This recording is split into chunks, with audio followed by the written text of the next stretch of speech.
Hey, it's Dana from 93X, sports junkie, wing lover, and of course a Smart Club member because I trust my home comfort to Standard Heating and Air Conditioning. Right now is HVAC Mania, and these deals will help offset the cost when your brackets get busted. You can score a $45 coupon on a furnace tune-up, normally $148. And if your system's about to crash out like a 5-seed against a 12, now's the time to replace it on your schedule with 0% financing from Standard Heating and Air Conditioning. Go to standardheating.com and mention 93X. Standard, providing the comfort you deserve since 1930. The 93X Half-Assed Morning Show. 93X. Well, I just want to see how your breasts are holding up. I haven't seen them since Mardi Gras. She didn't even know her top was off. A topless woman. So let's party. She was topless. I need to drink beer. Oh, Mardi Gras, you see a lot of boobies. Get excited about it. It's going to be wonderful. It's showtime.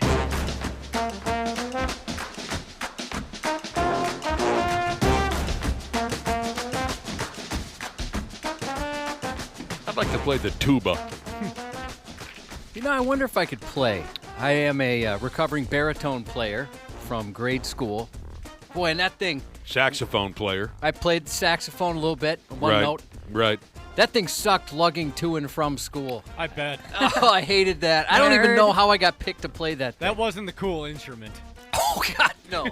No, once they say, by the way, you're the baritone kid, that's miserable. Yeah, Sucks. They stick somebody with that one, and you just gotta make it work. You're lugging that pig to and from school every day when you're playing the baritone, right? And halfway there, every day, someone kicks your ass, right? I mean, someone from school has to kick your ass when you're lugging that stupid thing down the sidewalk. Half of learning the baritone is the self-defense they teach you at the same time. Right. Having to run from your house to the bus stop, hide behind something until the bus comes. The music teacher gives you 2 booklets, how to play the baritone and how to survive an attack. Oh, God, I hated it. Well, would you look at this year? Everybody made her back from our cute little 3-day weekend.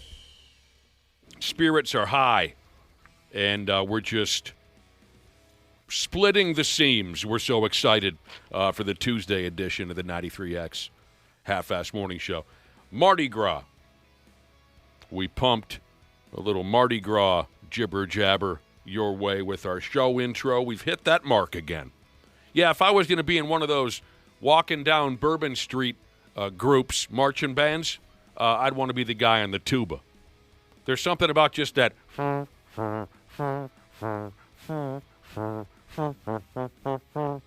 That's at least it appears to be easy. Yeah, it does. Everyone else is with it. Probably not, though, right? I'm just taking a guess.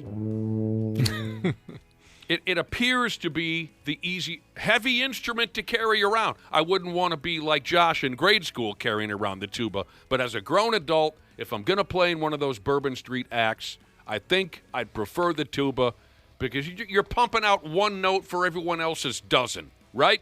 I think my lungs could take it. I think I could handle the tuba. I'd want to be the cymbals guy. Where every once in a while, I just kind of crash some cymbals. That's a good one, yes. For Pete's sake. Why didn't I think of the cymbals? You're usually in the back, too, so you don't have to worry about keeping, like, a perfect pace. Oh, also, or the guy that's just got that conductor stick the or stick whatever. thing? Yeah, the Grand Marshal type dude? I could do that up front. Well, but that's a lot of exercise. You got to get the high knees going. You're the guy. You're the guy that gets everybody dialed in. I don't think that's the gig for any of us. Yeah, I'm not much of a hype man. You don't want to be a hype. I want to be in the background. You said the cymbals are all the way at the back, huh? Yeah, they usually are. Oh, well, that's at least what I want to be. in my experience with parades. I've never seen a Mardi Gras parade, though. I don't know. We've hit that Nor mark have I. again. We've hit Oh, I've been there. That's so cool. I would love to go, but I also don't know if... well, actually, wait. I've matured. I think maybe like 5 years ago I would have died there. Sure. Now you're a mom. You got something to live for. Yeah, exactly. A lot of people die there. Yeah, I can see why. We lost a lot of good men. I'll tell you what, I have a couple of husbands. I don't have any husbands. I have one wife. A couple of friends who are husbands, and they were surprised by the way their wives reacted, like kind of some women who were a little more conservative who got topless and they weren't expecting it whatsoever. I can see my wife hauling them out. And one of them, he's miserable because they went with a few couples, I think 4 couples, and all the girls did it, and he missed it. He was going to buy some hurricanes or something like that. No, poor guy. Came back and he couldn't believe it. He thought everyone was messing with him. Did you get photos? Did you get photos? Oh, he was so, and they didn't do it again. That was a one and done. There's something about being a woman and being around other women that are showing off their boobs that you're like, yeah, sure, why not? Yeah, you get caught up in the moment. I can see that. It's weird. It's like you feel you feel more comfortable doing it. I was at a Tech Nine concert once, and there's a song. I ran into you there. I've not thought about Tech Nine in a long time. There's a song where everybody like takes their shirt off too. It's just boobs everywhere. Have a name that would tell you to do that, or areola. That's a medical term, right? Yeah. Yes, it is. Yeah. Uh-huh. Yes. What was the question where the answer was areola? The name of the song. I asked if the song had something in it that would suggest you should take your shirt off. Oh, the name of the song is areola. Yeah, and next thing I know, I had my shirt off for a little bit there. Yeah, I mean, it's a Tech Nine concert. It's Mob almost like mentality. if you have your shirt on, you're weird. Take your shirt off. What are you doing? If you're a kid that plays the baritone, you know on your way home from school you're going to get your ass kicked. If you go to a Tech Nine show and you don't take your shirt off, on your way home you're going to get your ass kicked. So it's part of the deal. I've heard the name Tech Nine. I couldn't tell you. A rapper? Sounds like a rapper. Mm-hmm. And is there a song that was real popular that we might know? Areola. Caribou Lou. Yeah, that's the one. Oh, yeah. That's good stuff. Mardi Gras, I've been there. Were you just...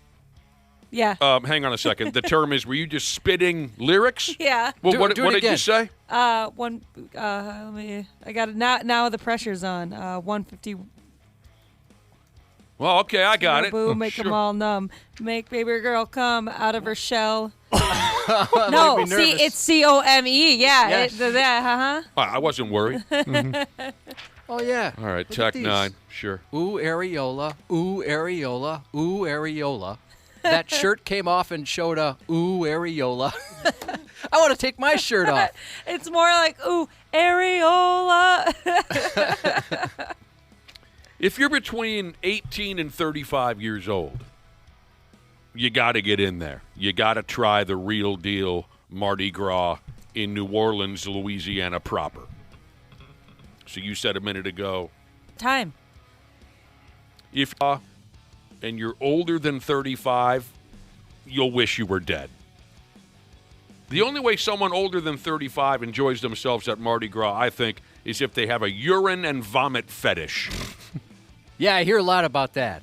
Yeah, it doesn't need to be Mardi Gras for it to smell like urine and vomit down there in New Orleans. From a couple times I've been down there. So you have been down there? Yeah. Not during Mardi Gras? No. I mean, it looked cool on, what was that? Is Girls Gone Wild? Oh, yeah. They filmed some episodes there. Okay, yeah. Yeah, it looked like people were having quite a bit of fun there. Snoop Dogg throwing out beats and stuff like that. Of course. What hasn't he done? I'm more excited this time of year about the Shamrock Shake returning to McDonald's. Oh, my gosh. That's more the type of guy I am. Dude. Versus any Mardi Gras party. You just made my day. Although we used to have fun at Fat Tuesdays at the Mall of America. I mentioned before, Lawless. Yes. We'd have a promotion out there every year with the radio station. I bet that was awesome. Got drunk with Rob Thomas, the lead singer of Matchbox 20, a couple times. He's That a guy liked super to party. cool dude. That's so random. Awesome guy. Yeah. Awesome guy. You mentioned the boobs being hauled out at Mardi Gras. Once I found myself at Mardi Gras with one of our co-workers' wives. Long story, but I found myself at the full-on Mardi Gras Bourbon Street party with one of our former co-workers' wives. And she said, at one point or another, she said, look, I'm gonna uncage these beauties. And I'm gonna dump them on the crowd. I've been real lucky because of some people that I used to know. We got some prime Mardi Gras spots. I mean, up on the balconies, right on Bourbon Street, like you see in the movies. Yeah. And so it's just beyond control at all times, from sun up to sundown. So there we were on this balcony, beautiful balcony overlooking Bourbon Street, just thousands of people, and we're pouring beads down upon the people, and they're throwing them back at us, that whole schmear. And my former coworker's wife says, look, I'm going to uncage the girls. I'm going to dump them on this crowd and show them what I'm packing. You're going to have to look away, she said. You know what, Cubby? What? I didn't. Nah, you can't. I didn't look away. I looked right at him. It reminds me of the first time I ever saw boobs in a movie. I was at a sleepover at a buddy's house, and it was the movie Stripes. And his parents said, all right, you guys are going to have to cover your eyes. And we're laying on the floor watching this thing. And so we covered our eyes, but I did open my fingers just a little bit so I could see boobs on I'm TV. surprised you took that chance. Well, I was curious. I'd never seen them before. I think that's maybe the first. Don't text in about my grandmother. I was just going to say. Those were the first ones in person, but I think that's the first time I ever saw boobs, period, was the movie Stripes. Everybody remembers their first, Josh. Yeah, pretty sure that was the first time I ever saw them.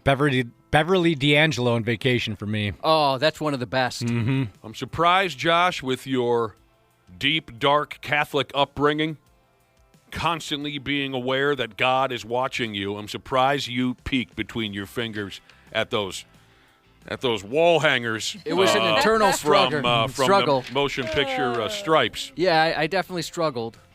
But, you might be surprised by some of the things I've given a shot.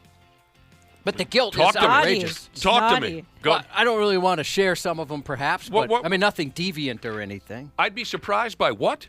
By some of the things that I've, allowed myself to experience. Well, you have to give us some more examples other than peeking through your fingers to see a set of cans on a television screen. What else? I've looked at a Playboy magazine. It was on the newsstand. He didn't actually open it, but he just saw it sitting there. I was kind of disappointed. All it was black plastic.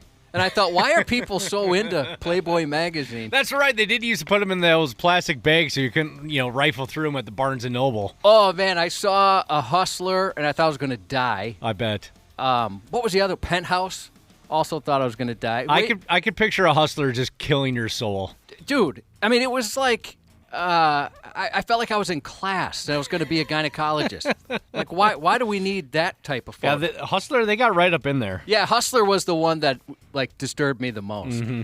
You ain't seen nothing. I had a buddy who had all of them. He had everything you can imagine. I don't know how he got them. Yeah, I was going to say, was his dad's collection? Because that's kind of how we found them back in the day, was somebody's dad would have a, Playboy in the underneath the bed or something. Be a nightmare for me. I don't think my dad...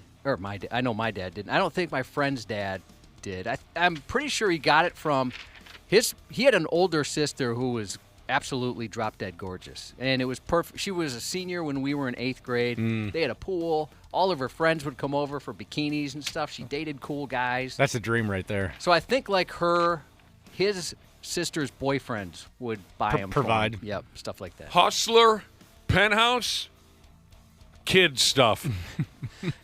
We used to read the Penthouse letters, and I thought, how does all this happen to these people? It can happen. Do you think, now as an adult, I wonder if it was all completely fake? No. But do you think they were legit? Oh, yeah. Some of those letters? Oh, absolutely. Wait, you're making a face that suggests... I know we've told this before, but it's kind of like... We worked with a guy who, no matter what the story was, he couldn't not have the same story or a better story. And we might have been talking, just like we were last week, we might have been talking about one-night stands. And remember, he went to buy this is an incredible thing that really must have happened. Oh, man, you want to talk about a great one-night stand, sure. Yeah, this is crazy. This came from the guy, again, as Josh just mentioned, this came from the guy who could not allow a story to be told without matching you or topping you. Even though it was all obviously brutal lies. The guy thought he was a good liar. He was terrible at it. It was it's okay to say, yeah, I've never had group sex with 10 women and a gorilla. It's okay to say that never happened. Not with this guy. No, he couldn't. Not for this guy. He couldn't let it go. There's no way he could allow anyone to have anything on him. So you're right. We were talking about one-night stands, and what did he say? So he's like, you guys aren't even going to believe this. This is crazy. I walked into a convenience store, right? I got gas.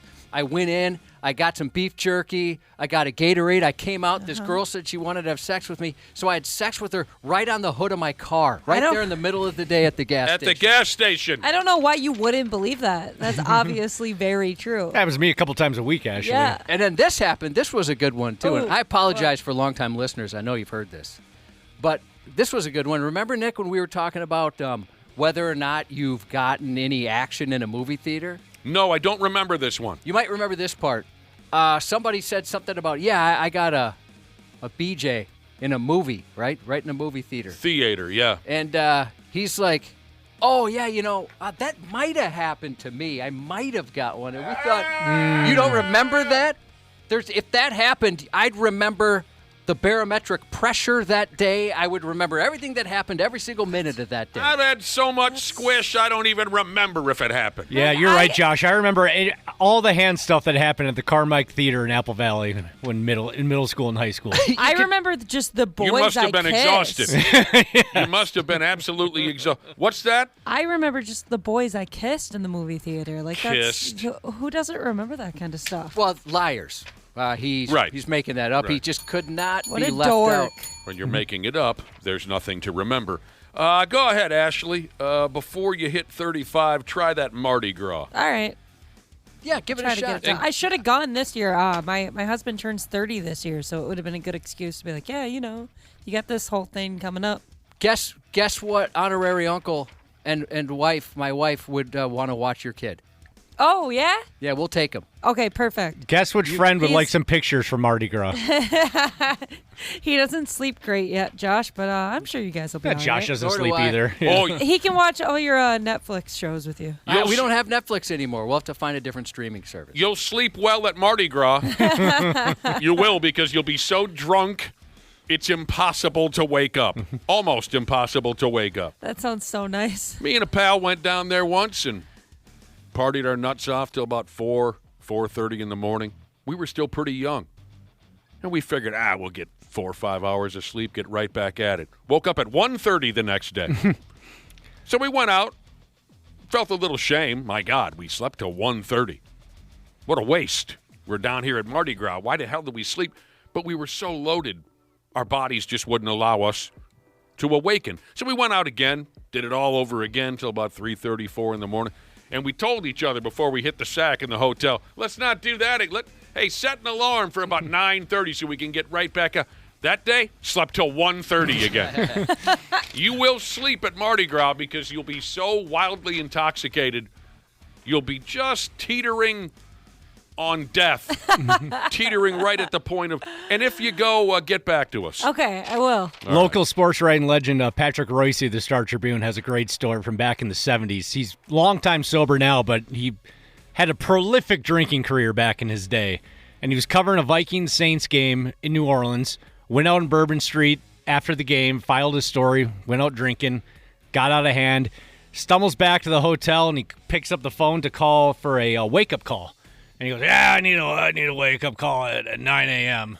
And the woman at the reception desk or at the front desk goes, sir, it's 9:25 in the morning right now. And he goes, all right, screw it. And missed his flight, just had to reschedule everything. Yeah, Sir, it's 9:25 in the morning. oops. God dang. That's funny. Well, here we go. So it's the Tuesday broadcast. You mentioned feeling like garbage, that you wasted a day. I feel like I wasted a weekend. Outside of Saturday night, we went out for dinner for Valentine's Day. We did absolutely nothing. Well, but that's what you love. I do love that for the most part, but for whatever reason, I felt an incredible amount of guilt and a little depression that why didn't I do anything? But we did buy a new bed. We've had the same bed for almost 20 years. So I was trying to think, I wonder what the over-under on when we consummate this thing is going to be. I'm hoping whatever the number is, it's under. Well, I'll come over this afternoon. Well, it just showed up yesterday. So, yeah, I mean, if you want to try it, I can tell you this much, it's pure as the fallen snow. You're wondering, now that you've got a new bed, how long it's going to take you and the wife to bump upon it? Yeah. If this was 20 years ago. You'd be the one to set the over-under. I don't know what you folks do behind closed doors. I don't know either. I'll have to, think of something. Let's see, you have 6 months. Does it have to be with her? Yeah, it should be with her. It should be. It should. I mean, we bought it together. Yeah. So Congratulations on the new bed. Yeah. You know, your wife. I'm jealous. Your wife actually helped me because we were texting about when are you supposed to buy a new bed, and she looked it up. You know, she likes to research stuff, and we both thought it was a lot. Well, no, I take that back. She thought it was less. I thought it was more, but so it's 8 years. Every 8 to 10 years, you're supposed to buy a new bed, which seems like a lot. Oh, yeah? Like, that's a lot of bed. I'm hoping this one lasts the rest of our lives, but I hope I do last past another 8 years. So I'm hoping this one just doesn't. Fall. The Implode. The bed we bought was $300 when we bought it almost 20 years ago. You got your money's worth. It's the most uncomfortable garbage mattress of all time. Sleeping you on gonna cardboard. You gonna sell it on Craigslist or anything? Yeah, I don't know what to do with it. We got to figure something out. I love. Just throw it out on the side of 35B. Yeah. I love seeing that kind of stuff on Craigslist or Marketplace, like an old bed. It's got stains on it. Oh, what are you doing? yeah, gross. Is that people really sell old stained mattresses? Oh, yeah. Yeah. There's actually somebody in my neighborhood, and he always has his garage open. I'm pretty sure that house sells drugs. But there's a mattress. In Coon Rapids? There's a mattress in the garage, and you can always see it. And there's just this gigantic yellow stain on it, and it's like in front of his garage. I'm like, dude, you peed on that bed. Well, no, that's semen. Some people pay extra for that, actually. Did a Simpson have sex on your bed? Like, close your garage. People can see that. Oh, yeah, ours is pretty discolored from sweat. And I bet, have you ever heard like how a bed will weigh twice the amount it is when you bought it after a certain amount of years? I don't follow any of that crap. Skin mites or whatever? Yeah. Oh, gosh. I don't care. I just learned something I really didn't want to learn, so now I'm going to make you guys learn it too. Did you know that dust, like the majority of it, is just your skin flakes? Yes. Yeah. I'd heard that. I'm the only one that didn't know that? Don't worry about it. That's Don't gross. bother yourself with stuff like that. You get used to it. Yeah, they taste fine. You get used to it. This is good advice. I should just put my mattress at the end of your driveway, Nick, and somebody will take it. We've had that happen before. Yeah, not a bad call. I don't have any idea what. Oh no, I remember. I think I ratchet strapped a mattress into the shape of a hot dog bun years ago and took it to the city dump. I think that's what I did with it, but I think they charge you for it. Yeah, you got to pay, I think. I remember when I there. was living in a townhome community many years ago, and I had like a mysterious next-door neighbor. Never really saw much of them. I knew there were 3-4 live human beings living in the next townhome, but you never saw much of them. One morning I was leaving for work, for this nightmare, so it was about 4 o'clock in the morning. And I believe what happened was when I closed my garage door, my sliding automatic garage, I think I hit the button again, and somehow it activated the neighbor's garage door to go up. You see what I'm saying here? That's a fun trick. Yeah. Right? I mean, I'm not exactly, that's just my assumption. Because after I closed my garage door, suddenly my neighbor's, the mysterious neighbor's garage door began to open. So it was an accident one way or the other. And, of course, what did I expect to see in there? Maybe a car, right? No.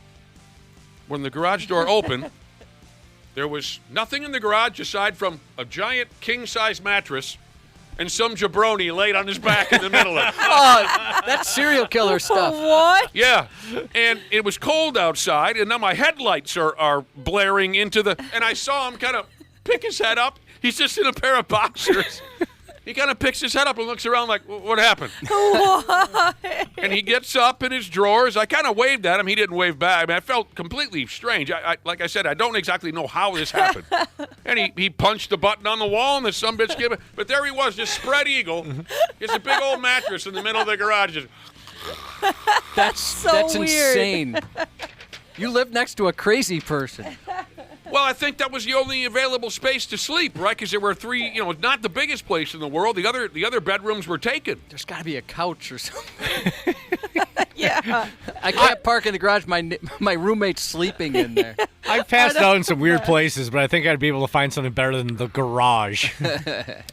Not to bring things down before we take our first break of the day, But Robert Duvall died. I'm guessing you're going to cover that in your news report, Josh. Yeah, what a legend. You know, the two of us, both well-known tough guys, but he was awesome in everything I saw him in. And I missed some of his movies, and actually a couple of his big movies. But Well, like, what did you miss?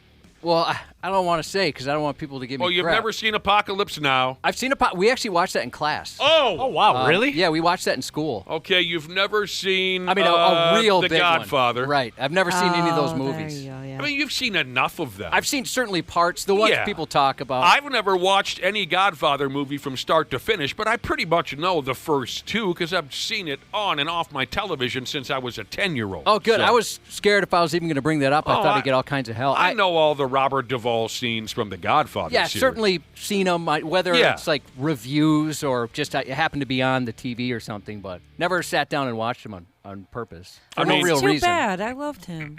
I never Yeah.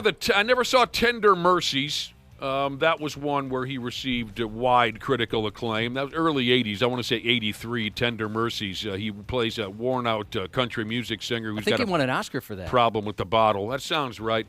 I never saw the Lonesome Dove series. Yeah, I didn't watch that. But the two movies that stick with me as far as Robert Duvall's career goes, Colors. Love that movie. I got a clip to play during the news for that. He and Sean Penn in the gang movie. It's a movie about gang life in Los Angeles in the 80s, a movie called Colors, 1988, I believe. Yep. Awesome performance. The end of that movie still crushes me when Robert Duvall's character dies. And then I got to go back to the 70s. The Great Santini. If you're a young person, and whether you know much about Robert Duvall or not, in 1978, he was in a movie called The Great Santini where he played a fighter pilot who was a terrible, overbearing prick of a dad, but he just kills it in that movie. Another movie that crushes me at the end.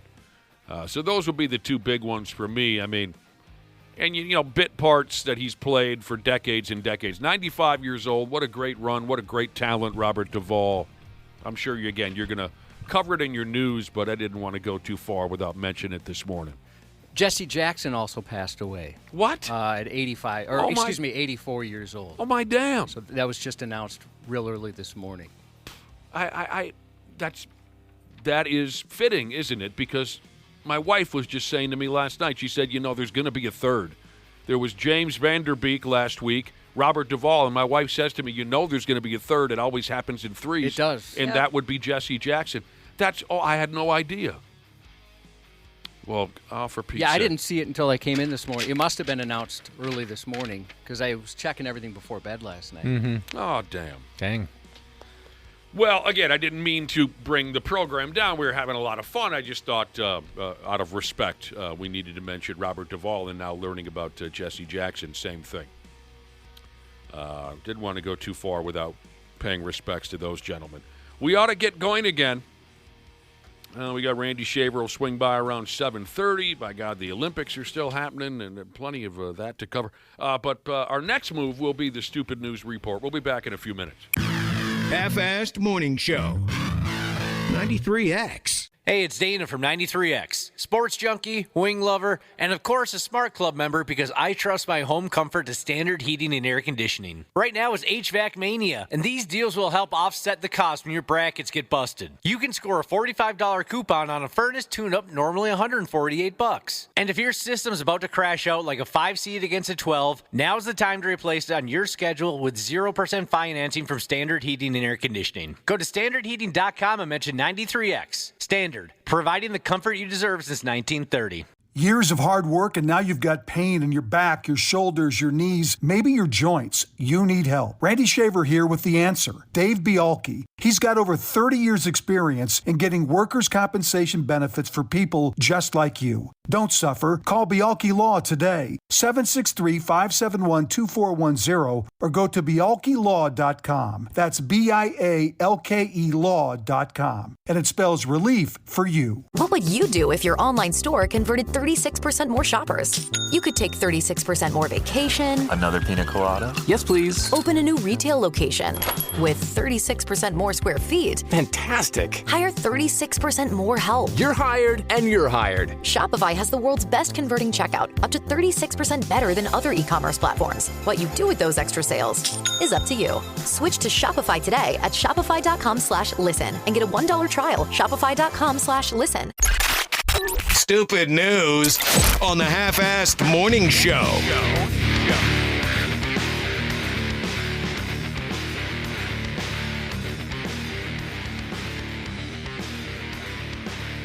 All right, so, we're coming off a Valentine's Day weekend and all that mess. This past Saturday was Valentine's Day. We certainly hope everything was just beautiful. Just beautiful for you and your partner, your side piece, whoever you spent the day with. Relationships are a hell of a deal, aren't they, Cubby? They can be complicated. You got to know what you're doing. You absolutely have to know what you... Some folks don't quite get how it works. Some folks never even figure out the proper way to begin a relationship. Like this here character from out there in Japan. 26-year-old guy.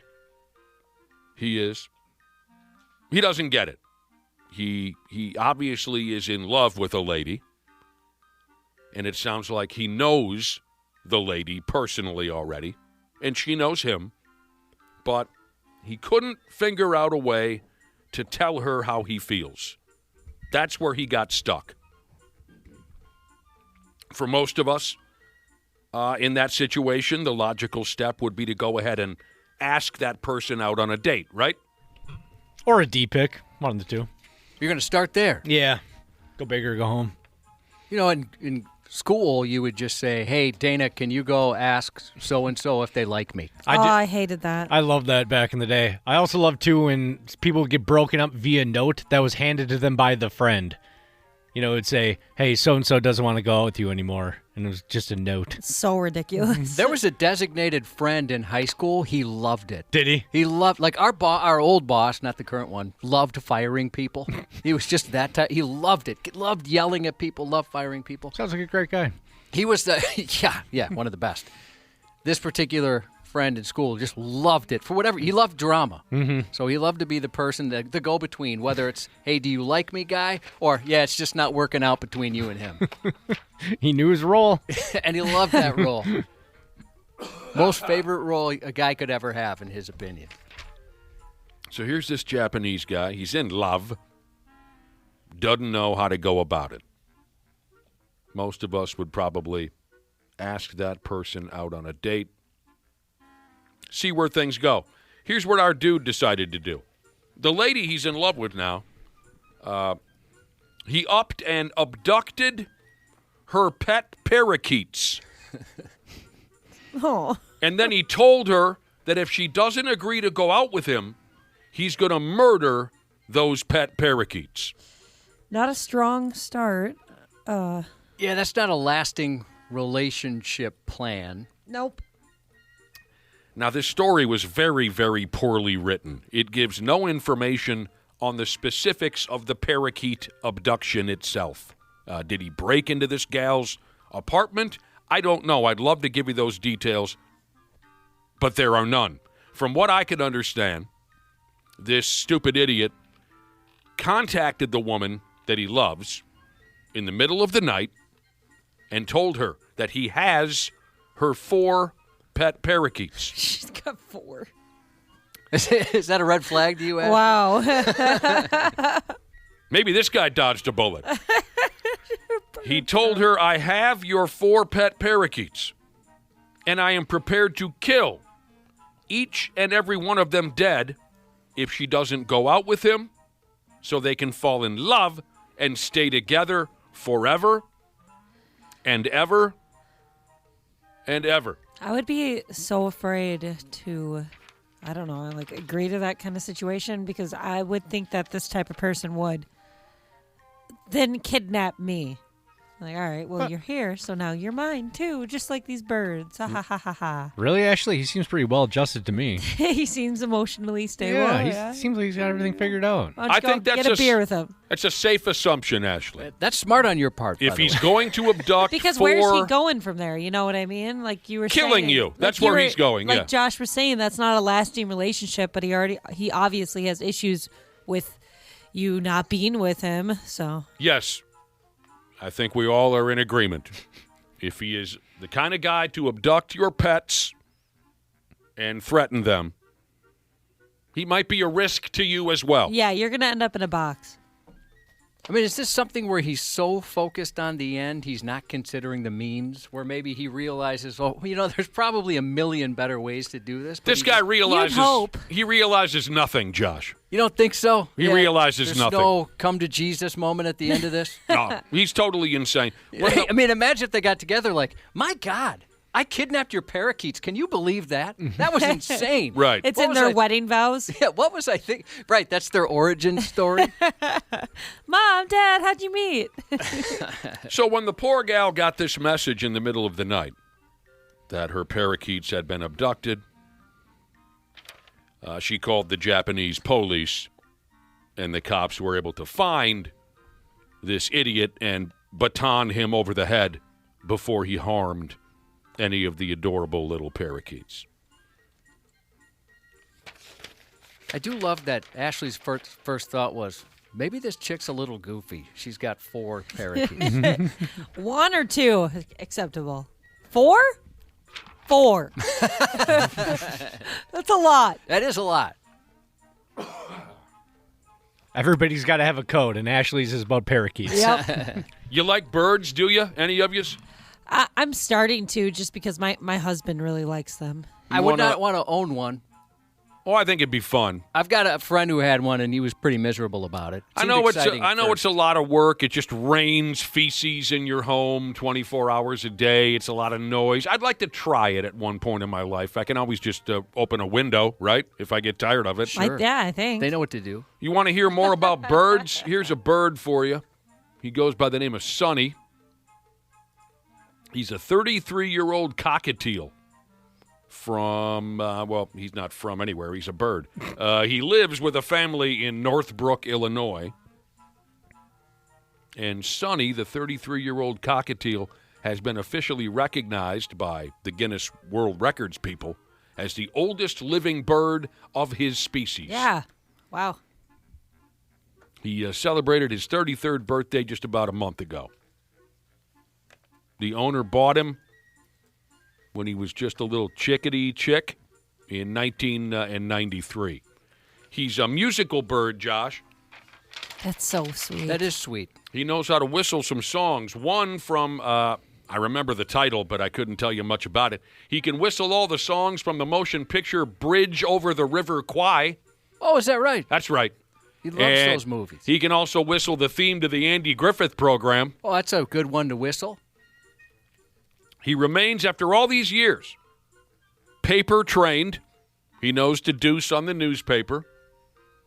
And they say he spends most of his time outside his cage on perches watching television. He likes to smoke cigarettes and watch television while outside his cage on little perches around the house. His owner credits his longevity to a healthy diet and his social skills. He loves to just sit and talk with folks. The birdhouse, my friend, he had a cockatiel. It was part of his dad was trying to win a divorce, right? So both parents were kind of didn't want a dog. They do the best they could. I mean, from what I was told, it was like insane expensive, in the thousands of dollars for this cockatiel. And then he had an awesome cage and everything. We of course tried to teach him swear words, never swore, nothing like. But he would whistle a tune.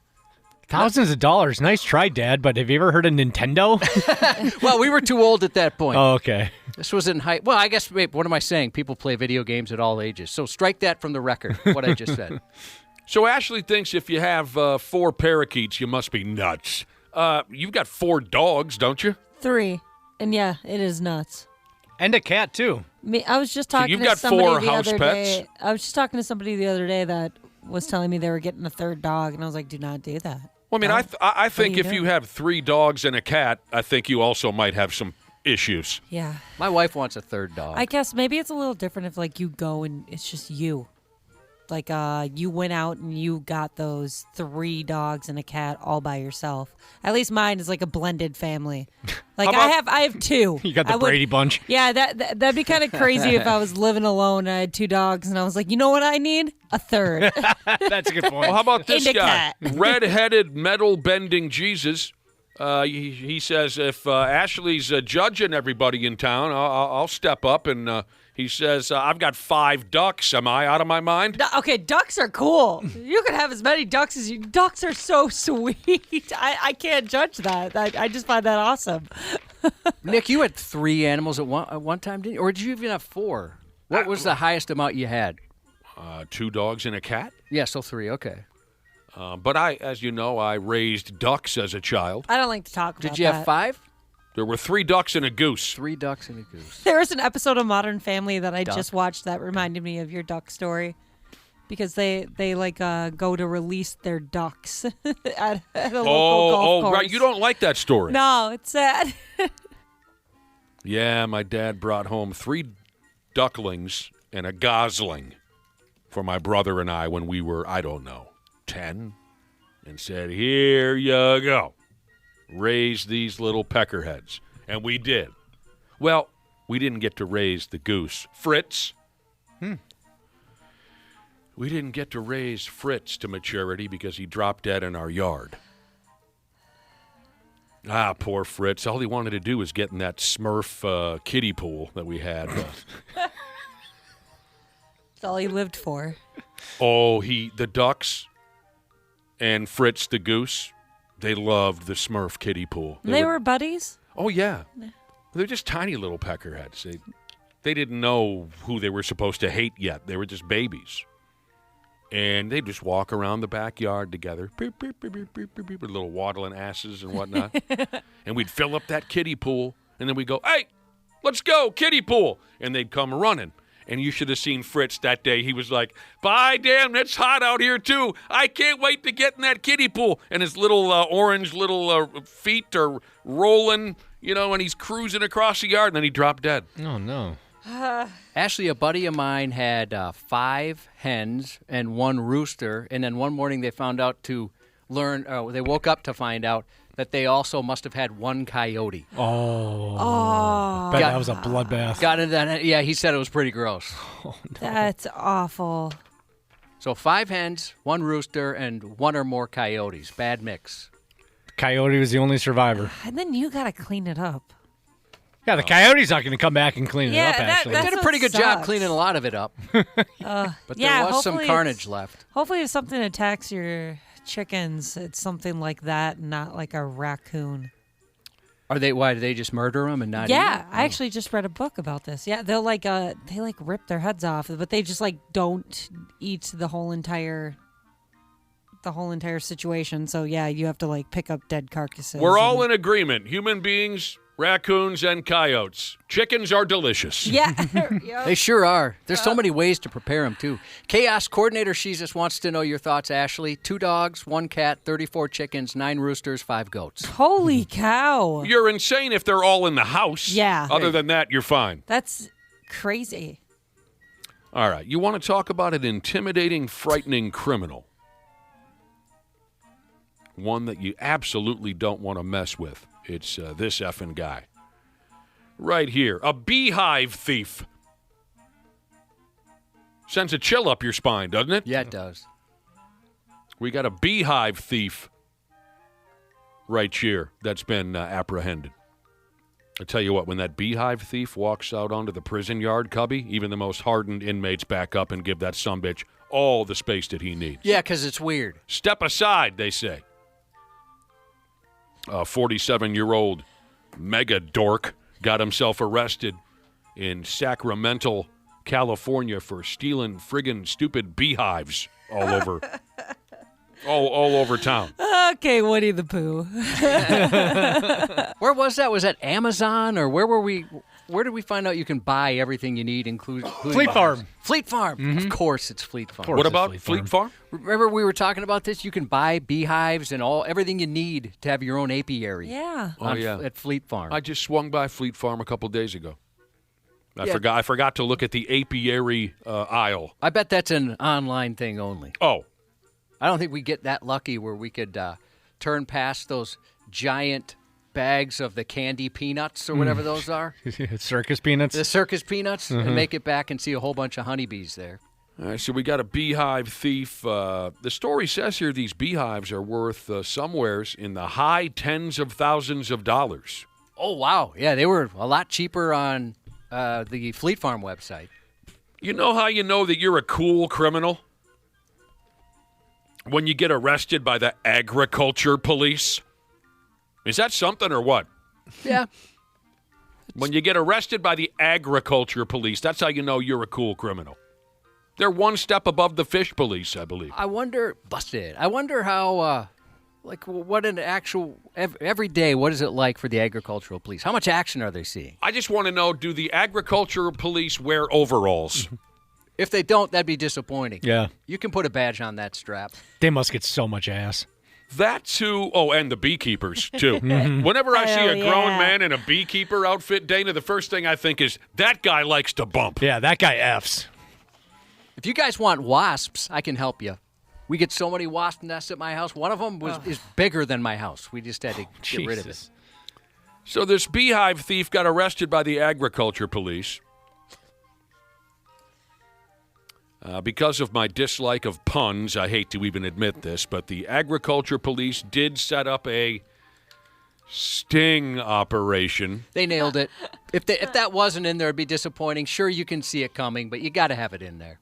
They set up a sting operation to catch this here latest beehive thief. The ag police were watching this guy operate for a stretch of time before they finally pounced on him and threw him in jail. When the cops got the dude, the 47-year-old I was telling you about, yeah, he was still wearing his silly beekeeper's suit and looking good. You can't help but look cool wearing a beekeeper's outfit. The recovered beehives were returned to their owners, and everybody's moving on with their lives now. Did you happen to notice the website that came from? No. The Sacramento Bee. Which is, it's been around for a long time, but it came from the Sacramento Bee. I mean, the world sometimes it works together real well. Just everything kind of comes together. Sting operation, beehive stealing, Sacramento. Enough! Well, there's more I could probably throw in. The apiaries, we talked about those. Wasn't expecting that to happen today. I like the way you're looking at me. I was I'm looking at Ashley. But she's over on the other side. I mean, when you read stories like The Beehive Thief and this here next adventure, it's no wonder that so many people turn to a life of crime. It's so glamorous, right? It's so sexy. Here's a guy in Turkey. He's out there in Turkey. And there's a decent video of his little caper. Security cameras caught the whole schmear. And Ashley can tell us in a minute or two if it's up on our website. Dude pried open the front of a locked jewelry store.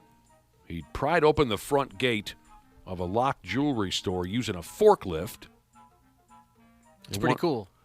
Well, that was kind of cool to watch. I'm not sure where this dickbag got a forklift, but he peeled that gate up with the forks, like pulling a blanket back on a bed. You know what I mean? Just rip. That was fun to watch. You know, those stores have a garage door looking type security gate that they slide down over the entrance. Yep. He just put the forks towards the bottom and just peeled it smooth up. And then once he got inside the joint, jewelry store again, and once he filled a bag or two with expensive jewelry, he made his getaway on the back of a damn donkey. Oh, everything's yes, this cool. is up. He's got a forklift and a donkey. That's awesome. I didn't know about the forklift part. I just saw him getting away on the donkey. Was he like standing up It looked like he was standing, not necessarily on the donkey, but like you might see a motorcyclist kind of standing on the pegs or whatever you'd call standing up in the stirrups? Yeah, I don't know. I didn't look that closely. Because it was a cool look, whatever he was doing.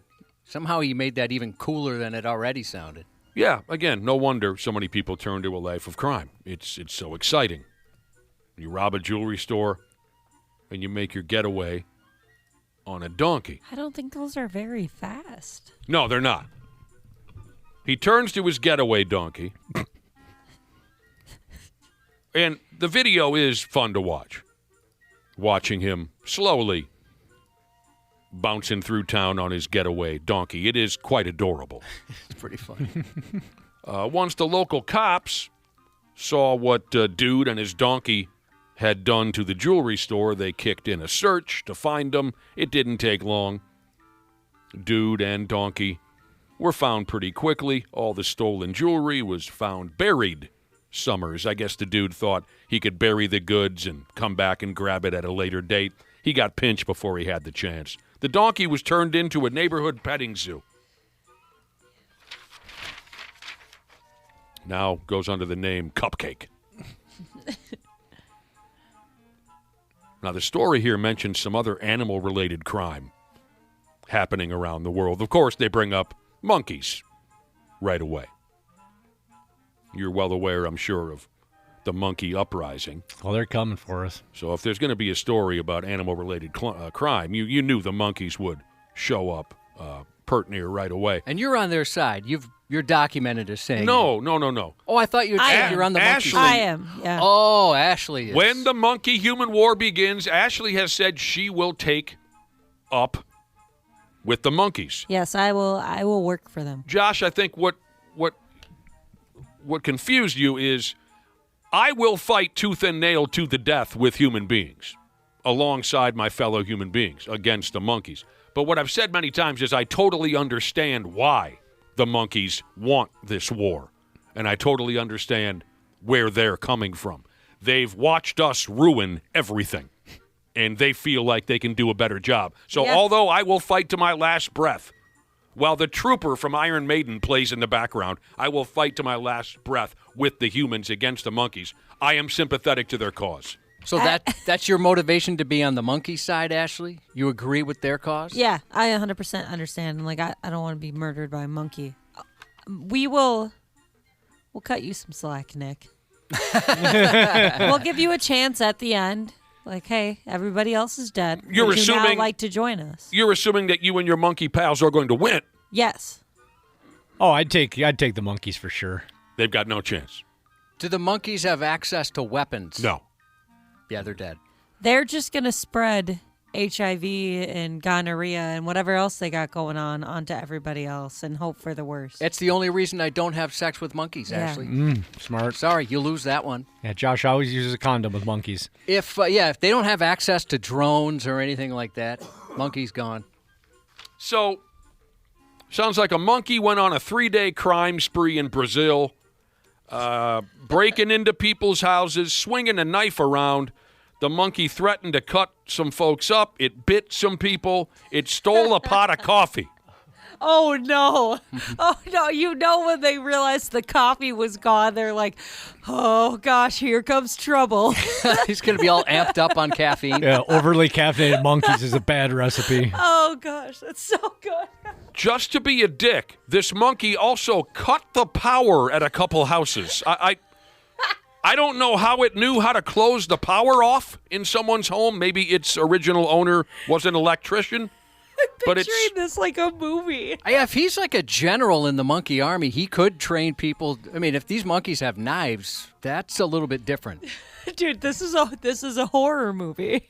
He cut the power. And he knows how to cut power. You want internet, huh? I don't think so. And during That's one... so scary. It is. This monkey was driven. And it had ideas. During one of the monkey home invasions, this is my favorite part. The monkey comes somersaulting into somebody's house. They surprised the hell out of everybody in the house. And it punched an old-timer in the jaw. Set the tone. See, that maybe... here's my guess.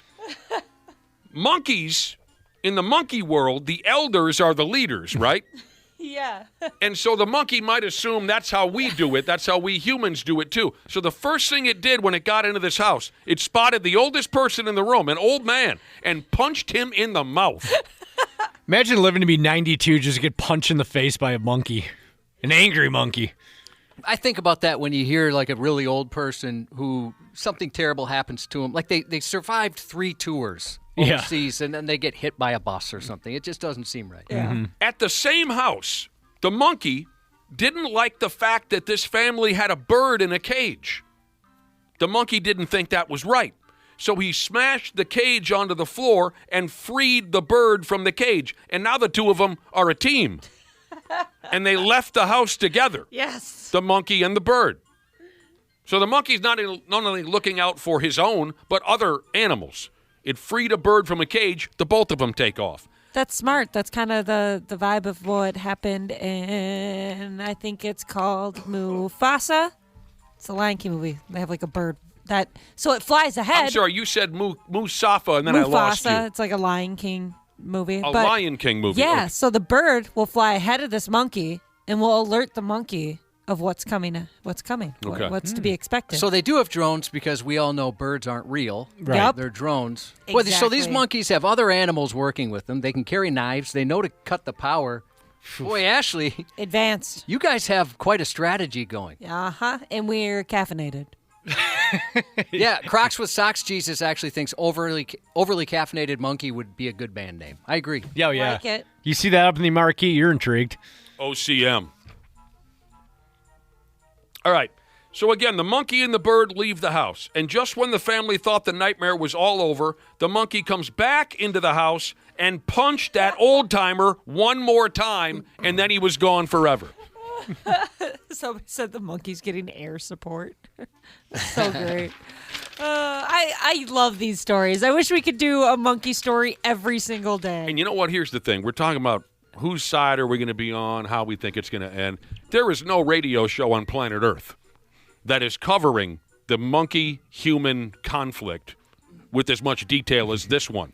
So I think the humans and the monkeys will agree to leave us alone and keep us on air so we can cover this. You know what I mean? So every day we can talk casualties and strategy and what's happening and what cities are burning and which ones are. I think that we will be kind of like a conduit. Is that a word, Josh? It is a word, yeah. To cover, because there is no radio show that's covering the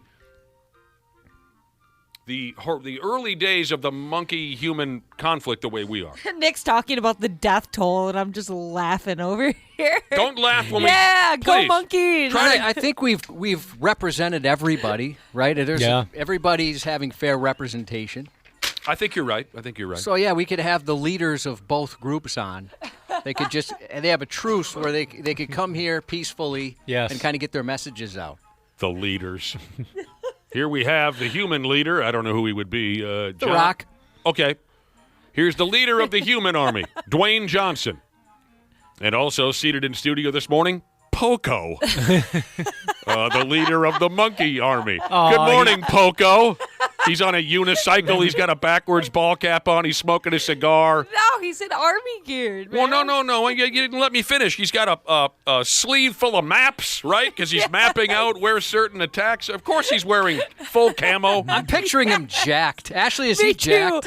Me too. Yeah. Just bulging muscles everywhere. He doesn't fit in any of the chairs. He's pissed off because we poisoned their banana supply. And he's talking about how that's a war crime. And he doesn't want us to call him Poco because that was a name that was given to him by humans, right? You see what I'm saying? Oh, yep. But we only know him as Poco. We don't know what to call him. His handler's yelling at us because we can't stop calling him Poco. Right. What was the band again? Crazy Love with Timothy B. Schmidt. We were just talking about it the other day. Was that Poco? Yeah. I don't know why that came out of my mouth. Timothy B. Schmidt, Crazy Love. Was that Poco? Let me see. Yeah. Poco. Southern California band, early 70s. Crazy Love was their big single. This is killing me. Leader of Monkey Army. Poco. Wikipedia page. She didn't find the... Yeah, it's crazy love. Poco, P-O-C-O. P-O-C-O. Right. Okay, I just wanted to get that straight. I don't know why that came out of my... All right, before we go, here's something I think you'll really like. In Ohio, the cops had to come running over to a house where a husband and wife were having some of those domestic issues. You following this so far? No good.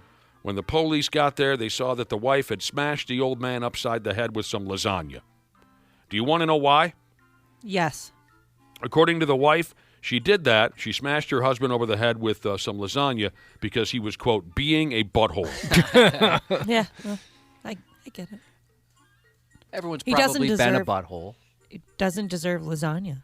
The two of them, the husband and wife, yes, they were both awful drunk. Just terrible drunk. Oh, dang. That lasagna was going to hit pretty hard then. Yeah, what a waste. You're right. So apparently this is word for word from the police report. Cop to the wife. How did your husband get lasagna all over him? The wife. I threw it at him. The cop. Why? The wife. Because he was being a butthole. Police told the man and woman to stay away from each other for the rest of the night to avoid further trouble. Sports on the 93X Half-Assed Morning Show. Hey, touching the rock after the hog line, I don't know. Or touching the rock. Who's doing it? You don't know it? Who? It's a couple. It's a couple. Who? I haven't done it once. You can f*** off. You haven't done it once? I haven't done it once. Okay, I'll show you a video after the game. How about you walking around on my peel on the last day and dancing around the house here? How about that? Come on, Oscar, just f*** off. To show you a video? I don't give a shit. Oh, I'm not your buddy guy. I'm not your guy friend. I'm not your friend. I love it. They sound so cute. Scandal at the Olympics. Cheating allegations against a Canadian curling team. And that was audio of, was it the Swiss who were going after him? Yeah, the Swiss were saying the Canadians were cheating. I mean, the whole world is watching, right? Switzerland is facing Canada in curling, right? The whole world is watching. And the Swiss team accused the Canadians of cheating, and they F-bombed each other. Terrible. Just terrible allegations. It was pretty funny how annoyed that Canadian was. Yeah. And then there was video that they really are cheating. I don't know. Who cares? I was confused by that. Yeah, later on it said, well, they were cheating. And maybe even the women's team, too. There was... Yeah. I don't know enough about curling to be able to determine if it was cheating or not. Exactly. I was watching it not too long ago, and I had 3 people come up to me at the bar and were like, do you know, what are the rules? I'm like, I have no idea. Well, I don't know the rules of curling either, but it's very simple, what I read. It's just the Canadian curlers are touching that rock that they throw down the middle of that hallway, you know? They're touching that rock on a part of the track that you're not allowed to touch it. Oh. Uh-oh. Kind of like going over the line in bowling? Exactly. Some sort of double tap. Exactly. Like going over the line in bowling. So the Canadians say, hell no, I've never done that in my life. Then the video shows them doing it, right? And then the shady Canadians say, well, that video's illegal. What?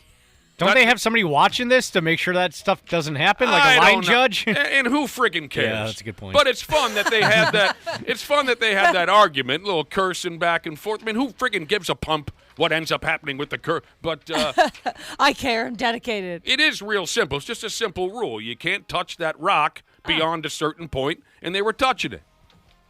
Touching it and touching it and touching it over and over and over again. Friggin' Canadians. It's always something with them. It's unlike them. Oh, that's very much like that. Oh. All right. Yeah, just like the monkeys, actually. They fight dirty. The Canadians? Yeah.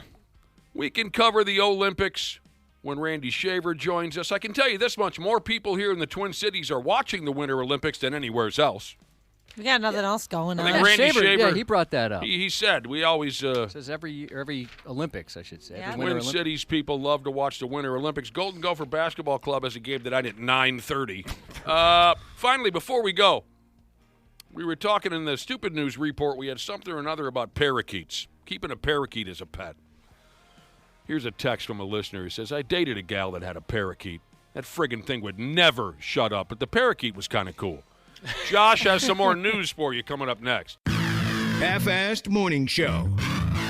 93X. Hey, it's Dana from 93X, sports junkie, wing lover, and of course a Smart Club member because I trust my home comfort to Standard Heating and Air Conditioning. Right now is HVAC Mania, and these deals will help offset the cost when your brackets get busted. You can score a $45 coupon on a furnace tune-up, normally $148. And if your system's about to crash out like a 5-seat against a 12, now's the time to replace it on your schedule with 0% financing from Standard Heating and Air Conditioning. Go to standardheating.com and mention 93X. Standard, providing the comfort you deserve since 1930.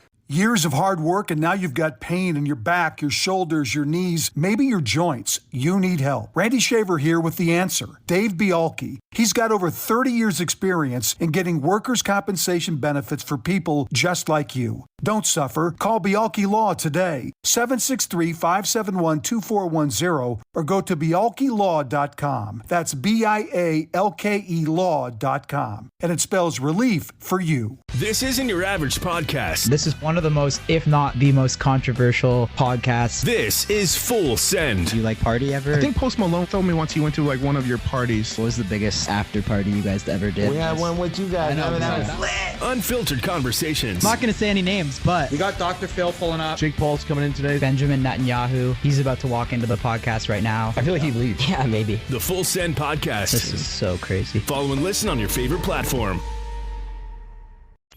Half-assed morning show. It's not just the swearing.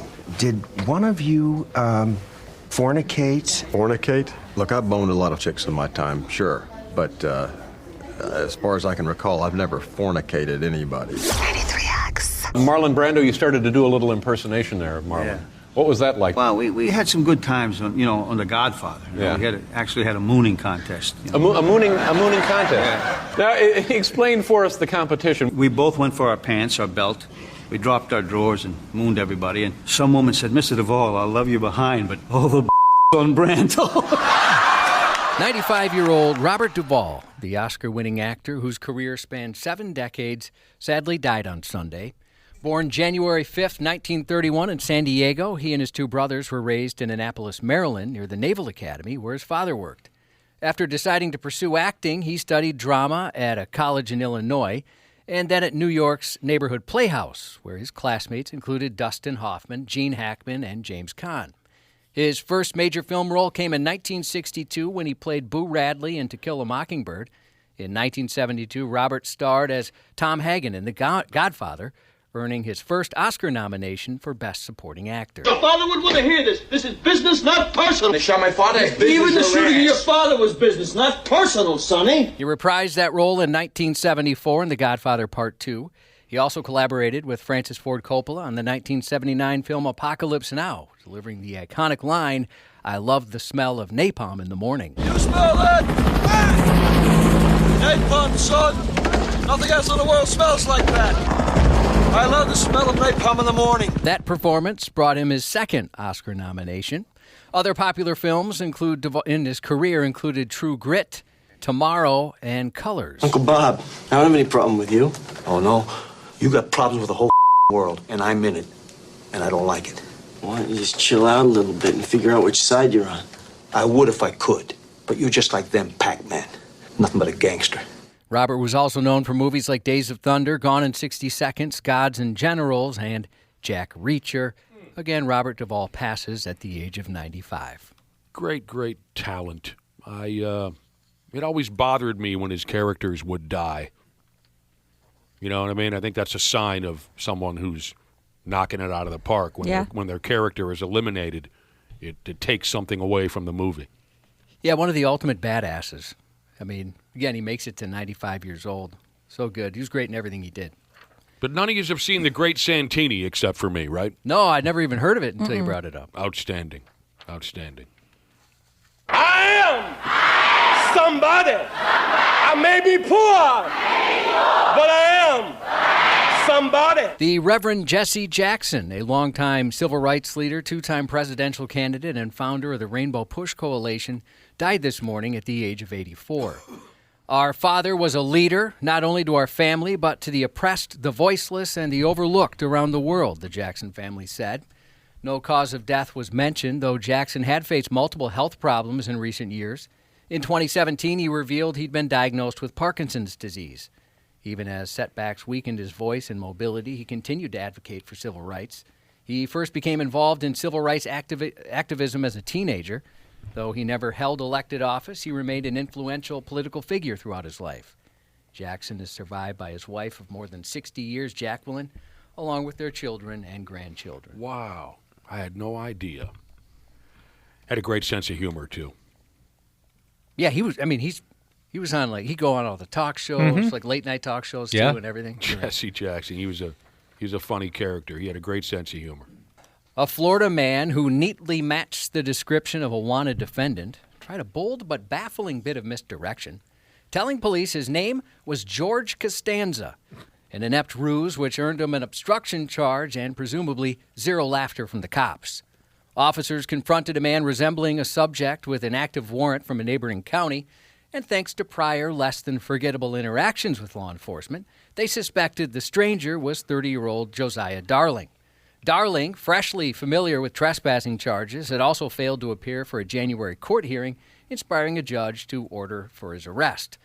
Asked to identify himself, the defendant reached for sitcom-style strategy and replied, George Costanza, adopting the name of the famous Seinfeld character. Jerry, just remember, it's not a lie if you believe it. After the cover story collapsed, facial recognition confirmed Darling's true identity. In addition to being arrested on the outstanding trespass warrant, Darling was charged with resisting an officer and booked into jail.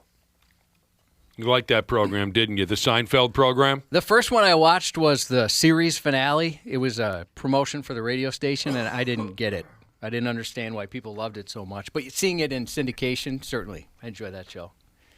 Inside a California cafe, a local news investigation revealed the women there were serving a latte more than coffee.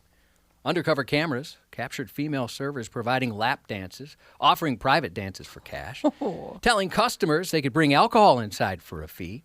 But city records show the establishment's licensed only as a coffee shop. And they might have gotten away with it had they not named their supposedly just coffee shop the Double D Cafe. Officers raided Double D Cafe Thursday after receiving a complaint. They raided it. Yeah, they did. From some prude narc who refused to live and let lingerie. Mitchell Mora, a former neighborhood resident and news producer, said he raised concerns about the business multiple times over the past year, contacting the city, a nearby high school, and the school district. What a narc. Everyone knows about it, and no one was doing anything about it, Mora said. Inside, investigators found employees in bikinis or partially undressed, serving half-erect customers. The business wasn't licensed to sell alcohol, but they did so anyway, leading to alcohol-related citations on top of other violations involving public nudity and business operations. And any violation of the code could get the business in venti trouble. A woman who said she was in charge claimed the location was only a coffee shop, then asked them to leave. But it appears that guys with sconers engaging in hot Fappuccino at the coffee shop led the Garden Grove Police Department to arrest 17 people at Double D Cafe, served with an espresso trip to jail, and an order for the business to shut down. What are they going to jail for? Because they were serving alcohol and they were operating a strip club. Oh, so the 17 people who were arrested worked there. I thought maybe they were just dragging poor bastards out of their chairs. These were employees. Employees, okay. It's not the first time authorities have targeted a bikini-themed coffee shop, and investigators suspect similar establishments may be operating elsewhere in their city.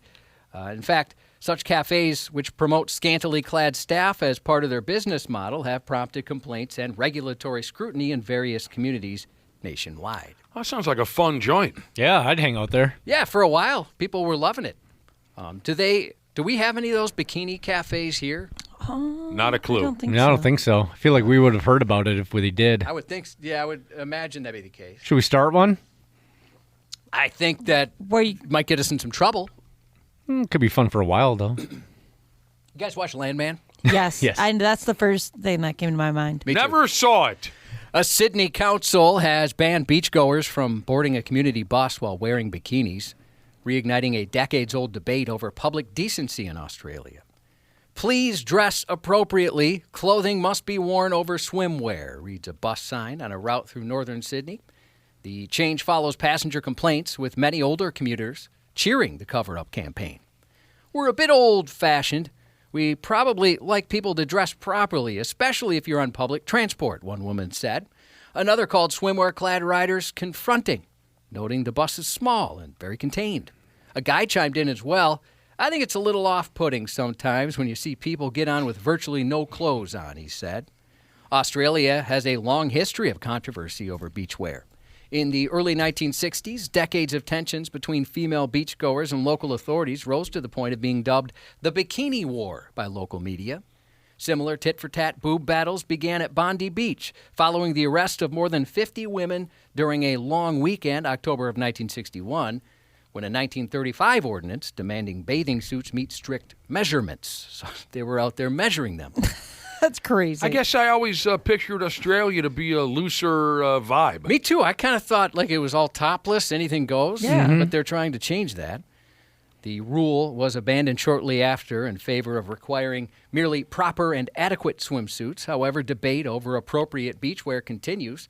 For example, 2 years ago, a call for a ban on wearing G-string bikinis on streets of Australia's eastern Gold Coast, sparked protest and nationwide debates. They want to wear their G-strings. There you go. I guess you learn something new every day. I didn't think they gave two pumps in Australia what you did. Yeah, me neither. News to me as well. I had a totally different idea of what that joint was all about. Yeah.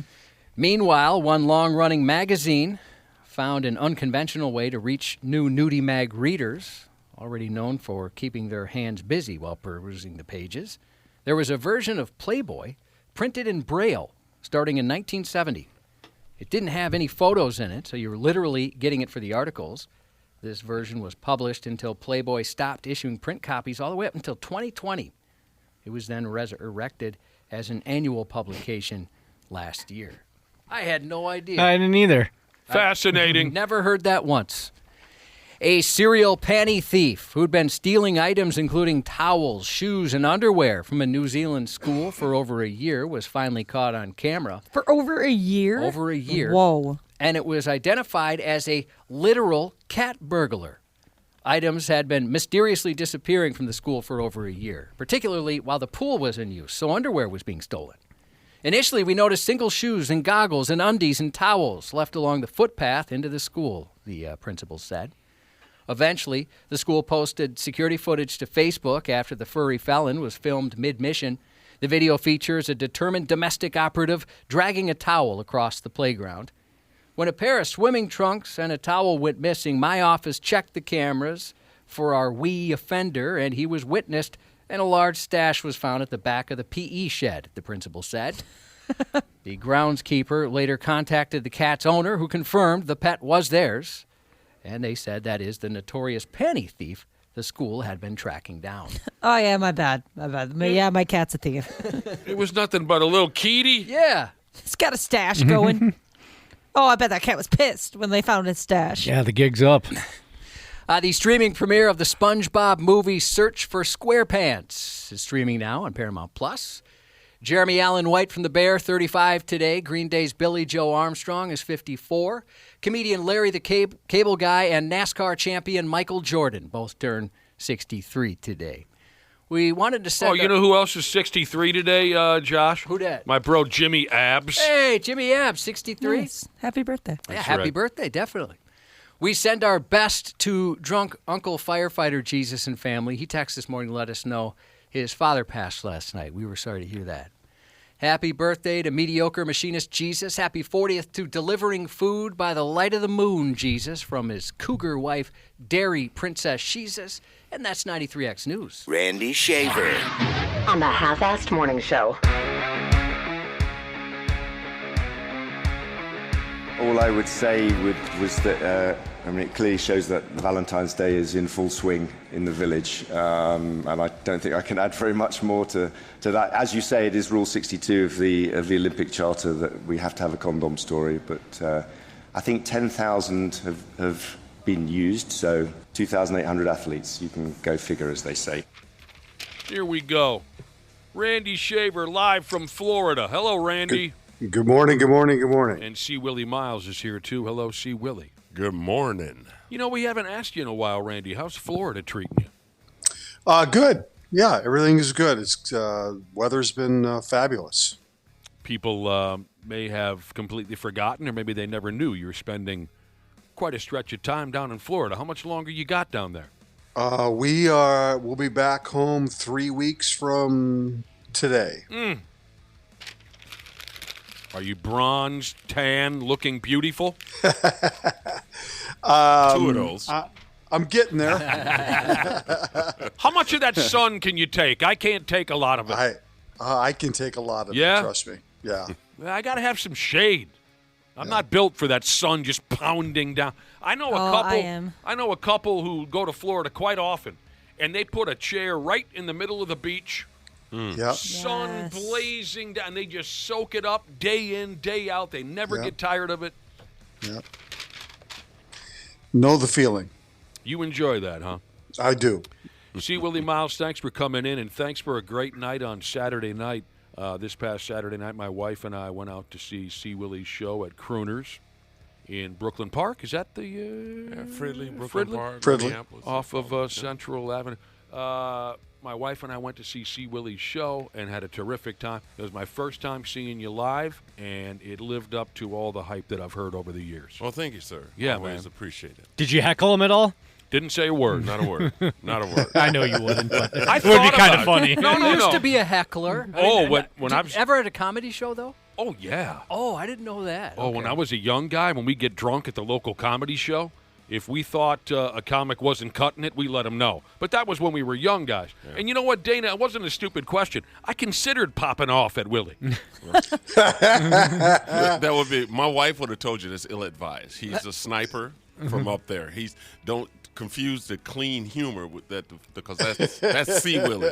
Don't confuse a clean comic with a comic that's afraid. Right. Exactly. Of a heckler. No, the reason why I did not was because of past conversations we've had on this program that C. Willie Miles does not like hecklers. Right. But if he encounters one, he'll kill him. Like Sniper. verbally kill him. Yep. Shut him down immediately. Right. I So go I right can- for the juggler. A lot of guys like to ease into it. I'm just one shot, one kill. Yeah. Headshot. So, because That of is. those past conversations, I decided I wouldn't make a sound. And the key is, if you're funny, you shouldn't have hecklers. True. That's the thing. Keep it funny. Keep moving. And try not to make too much eye contact with a weirdo. I could see somebody. Go ahead, Ray. Sorry. There are comics though that's what they do, Yes. right? See, Willie? Yep. That that is their show. Not a Yeah. fan of that kind of comedy. Is working with the audience. You don't like a comic that works with the audience, I Ashley? think we've talked about this before because for some reason I was just surprised to hear that you liked crowd work comedians. But yeah, I think that I know nothing about comedy, so I know I'm probably going to get attacked for this, but I think that it's harder to do the kind of comedy where you don't use the audience. Okay. I mean, I like 100%. all. She's 100% correct. I like all kinds of comics. I like Right. comics like C. Willie, who just are storytellers, and it's a beautiful thing. I mean, but I also like when Howie Mandel was young. Mm-hmm. I used to watch. Josh probably remembers this. I'm sure C. Willie and Randy do as well. The first couple HBO specials that I saw from Howie Mandel, he would walk out on the stage and say, "What do you do for a living, sir?" Yeah. And it would be a half hour. I thought that was brilliant to be able just Right. to off the top. Right. So Maybe I just haven't seen the right ones because Right. I've just seen Every- it feels like every video I see on Facebook is some young dude doing that. Like I see Matt Rife. Yeah, whatever he's his the name guy, is. right? That everybody talks about, where he's really good at working the crowd. And I've tried a couple of his Netflix specials or wherever he has his comedy, and some of it's okay, but most of it I'm like, He's not a good barometer. Howie Mandel was probably one of the better ones at it. The problem is that if you pick the wrong person and it doesn't go anywhere, you know what I mean? And that's the thing. They And certainly that's didn't hard. put that part on the HBO special. Right, You know? exactly. 'Cause You I'm know, sure it and- happened plenty of times. 100%. Yeah. And a lot of when you're young and you're in the comedy clubs, they really ask you not to do that so much because they want to know if you have a show, if you can put together a show Sure, as sure. opposed to just crowd. Because the thing is that it's okay to embarrass someone, but to insult someone, that's different. Like Yeah. people pay to come see you, not to get insulted. Right. You can be embarrassed. And The laugh. bar's going to be out money. Right. If they don't come back. Exactly. Right. So you have to be careful, and there's only a few people that are very, very good at it. I saw what's the person, the host or MC? Like you go to like a First Avenue, the person that kind of usually works Right. there. What's that called? I forgot. Just the Yeah, host. MC. MC. Okay. Yeah. I saw one of those guys get heckled, and you could tell he was not prepared. No. And more than anything, he was furious, and then he was lost. Right. He was just so mad. It'll get you out of your game so fast. Oh, so uncomfortable. Yeah. Not Especially if the heckler's funnier than you. Well, I've seen that. I've seen that happen to comedians. That's got to be every comic's greatest fear. Right. Well, not only did I have a great time watching your show, C. Willie, you do an awesome job up there. The crowd loved you. But I got to sit with a couple of C. Willie's oldest buddies and their wives, and they were just some of the most fun, funny people. I mean, every once in a while you meet some people and you instantly want to get to know them even better and spend even more time with them. And that's the experience I had with C. Willie's pal Reggie and Willie and their wives. And your wife also is a very fun and funny person. So we just had a riot. It's her show. I just perform. Yeah. It's my wife running the show. Randy know what I'm talking about. Yeah. Randy's got a wife like you just Oh, show yeah. up and Yep. and just like your wife, Nick. Jen shows up. You're just a side piece. That's what you are. My wife runs that show. Once I get there, I'm on stage and that's her room. I'm all right being anybody's side piece, but I wanted to say hello to Reggie and Willie and their wives and your wife because they made me feel welcome, and we had a great time talking. Well, that's awesome, man. We always appreciate folks that come out and check the show, especially people that I spend time with, on a Tuesday. Yeah. And Nick was mentioning there was a pretty big crowd that was 93X listeners Oh, there. my God. Every show, every single show that I do out there. Matter of fact, not all my shows now. I got a bunch of 93X. That's no really matter where cool. I go because they listen to you guys online on iHeart. Well, this was a great part of the night. So Willie's doing his show, and he decided to stop off and thank 93X and thank Reggie and thank Willie and, say hello to his wife, acknowledge our table. And he says, hey, I want to thank, 93X and the Half-Assed Morning Show for always supporting my act. And a lady in the second row says, I think one of the hosts of the show is here. And C. Willie Miles looks at her and said, well, you didn't think that I knew Nick was here? You just didn't tell me. I invited him.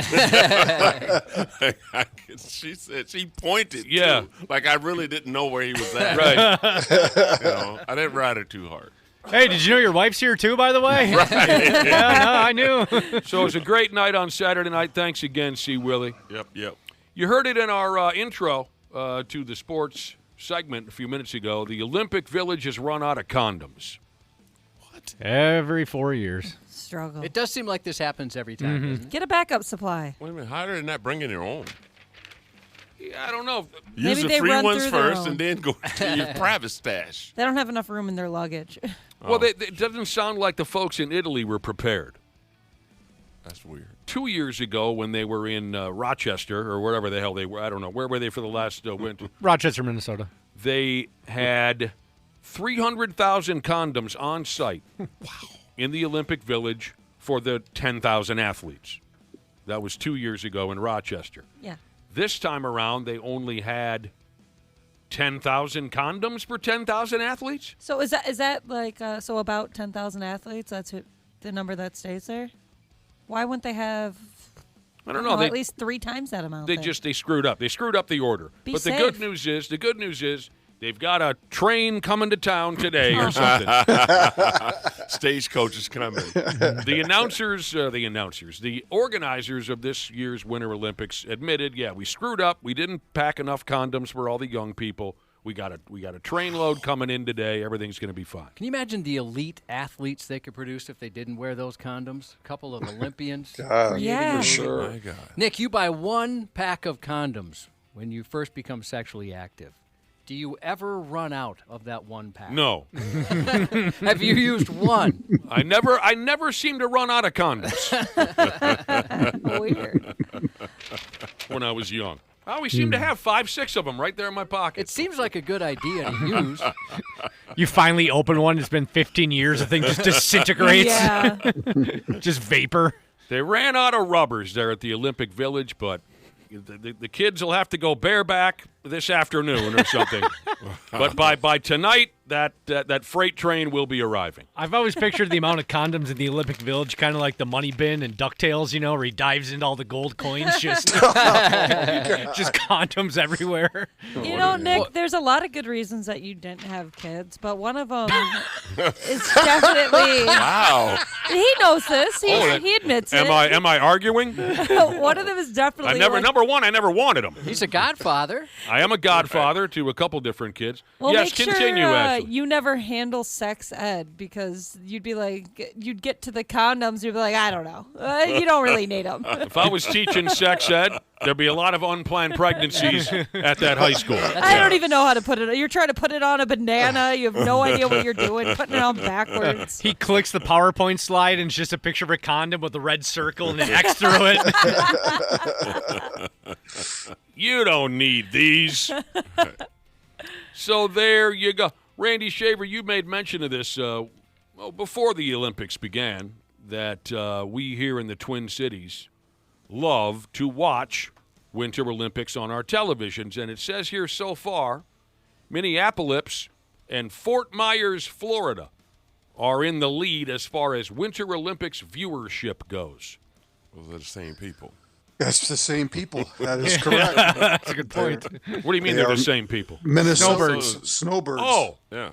Oh, I see. Same energy. Yep. So the Fort Myers people, you're calling them Yep. snowbirds who left Minnesota to go down there for the winter. Right. Or just winter people that live in the northern part of the country that gravitate down there in the wintertime. So.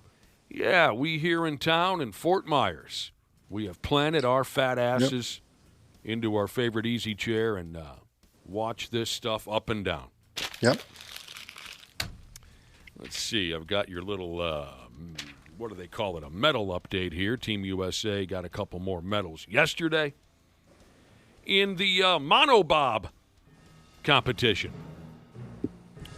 I hadn't heard that in years, but when you only put one sumbitch in a bobsled, they call that the monobob. I thought they called it the single bobsled, but maybe they changed the name of that. A gal by the name of Ilana Myers-Taylor got the gold medal. 41. In the monobob. What about 41? She's 41. Oh, she's 41. She's the oldest ever to win a Winter Olympic medal. Wow. Oldest woman ever? Oldest period. Well, no, we were just talking last week about a 54-year-old. I think the oldest. Well, maybe she's the oldest woman. That's what I had heard. All right. Yeah. Okay. Well, we know who's using up all the condoms then. The 41-year-old lady? Or the older, what was the older one? 55, something Yeah. like that. Some guy You're saying that's the condoms are an old person's game? Yeah, they do it old school. Yeah. She won a gold, this Ilana Myers-Taylor, in her 5th Winter Olympics. I'll be damned. Hey, you gotta keep trying. Friggin' Norwegians are in the lead still, C. Willie Miles, just like you predicted. Yep. Absolutely. That's their game, man. This is it. Just like you predicted. This is what the Norwegians wait for. Isn't to it beat winter our ass in the year-round winter? in Norway? It is winter all year round. Yeah, right. Practice Yeah, they year-round. should be doing good. Yeah. Right. The big deal around here, I would guess, is the hockey teams now getting into the real deal. Right. Real deal games that matter. So the United States women's hockey team, who has just whooped everybody's ass this way and that, they shut out Sweden yesterday, day before, and they'll face the Canadians for the gold medal. And now a 2-on-1 for Team USA. The pass across. Score! The setup by Hannah Belka. And the finish by Taylor Heisey. 2-0 Team USA. That was highlights from their game against Sweden. They shut out the Swedes, and they play Thursday for the gold medal? Yep. Yeah, I think it's a 1:00 game Thursday afternoon. Thursday, Canada and the United States. It's the 7th time that Canada and the United States will face off for the women's gold medal in hockey. 7th time since 1998 when they added women's hockey.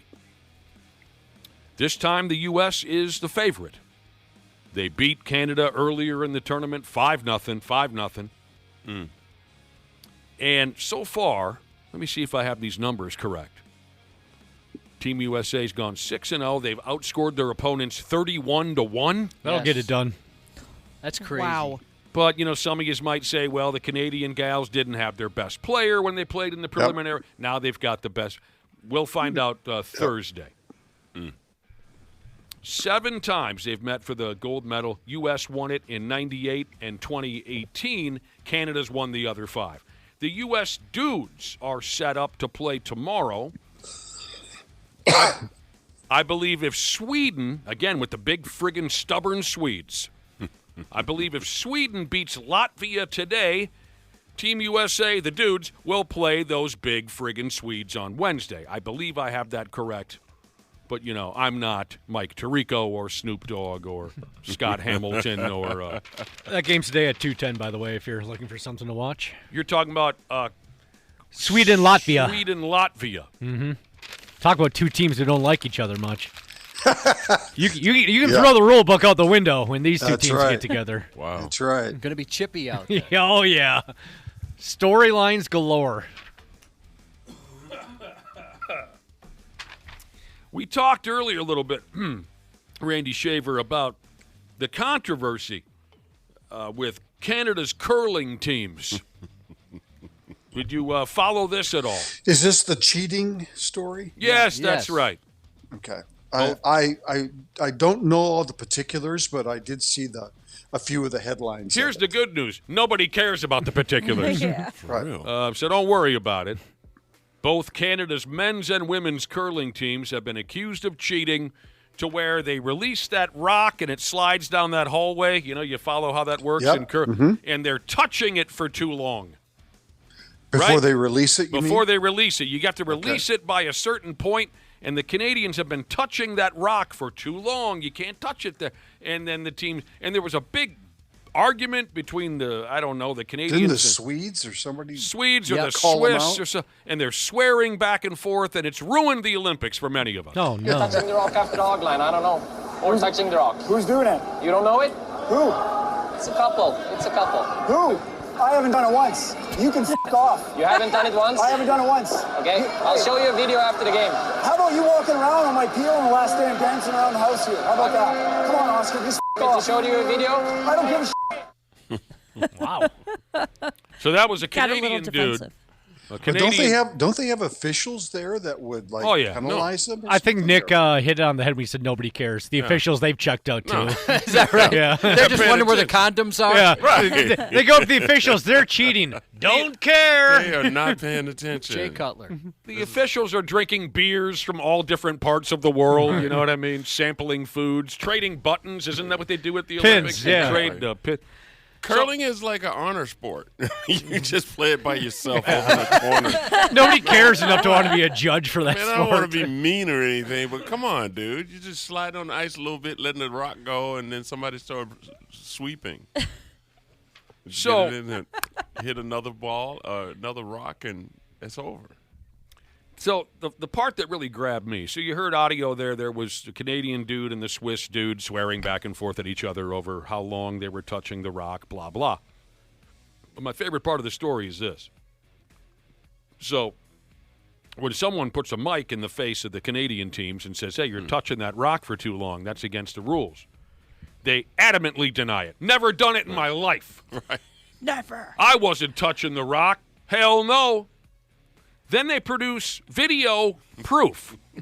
Oh, really? Right? That the camera, they produce video proof that the Canadians were touching the rock in the wrong spot or for too long or whatever the friggin' stupid rule is, right? Here's the video proof. Then the Canadians say, well, those cameras aren't supposed to be there. You're not supposed to be filming this.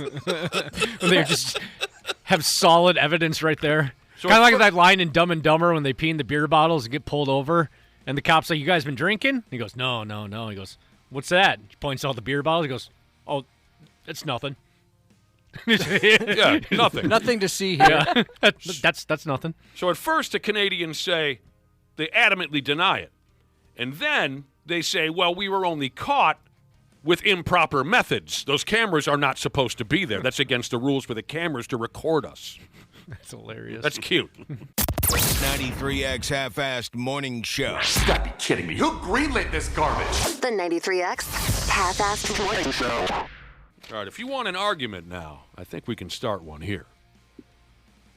I'm guessing the Winter Olympics were the inspiration behind this report. ESPN pulled a bunch of experts, so-called experts, out of the bar. And together they determined the most difficult and demanding sports in the world. In the friggin' world. They had 60 that they ranked from top to bottom. What I have here are their top 10 hardest sports in the world and their top 10 easiest sports in the world. I think some of you are going to have some problems with how these lists were made up. They talk difficult and demanding, so I guess keep that in mind. Difficult and demanding. Here are the 10 hardest sports with those parameters in mind. 10, soccer. There's a lot of running. Well, it depends on what position you play, I think. Right? On a soccer field, sometimes if your team is good enough, if you're defense or midfield, you stand there with your thumb up your ass all afternoon long. Don't you, Dana? Yeah, sometimes. But you can run your ass off. Okay, so number 10 is soccer. Number 9, baseball/softball. Again, these are supposedly the 10 hardest sports in the world. 8 is gymnastics. Yeah. Yeah, that looks pretty difficult. Hell yes, it does. 7, tennis. You guys probably wouldn't know by looking at me, but I'm an unbelievable tennis player. I'll whoop any of your asses upside down. Beg to differ, sir. 6, Josh. Something that you and I excelled at a very young age. Martial arts. Oh, my word. So the 6th most difficult sport in the world, martial arts. 5, wrestling. Yeah, that's difficult. Yeah. 4, basketball.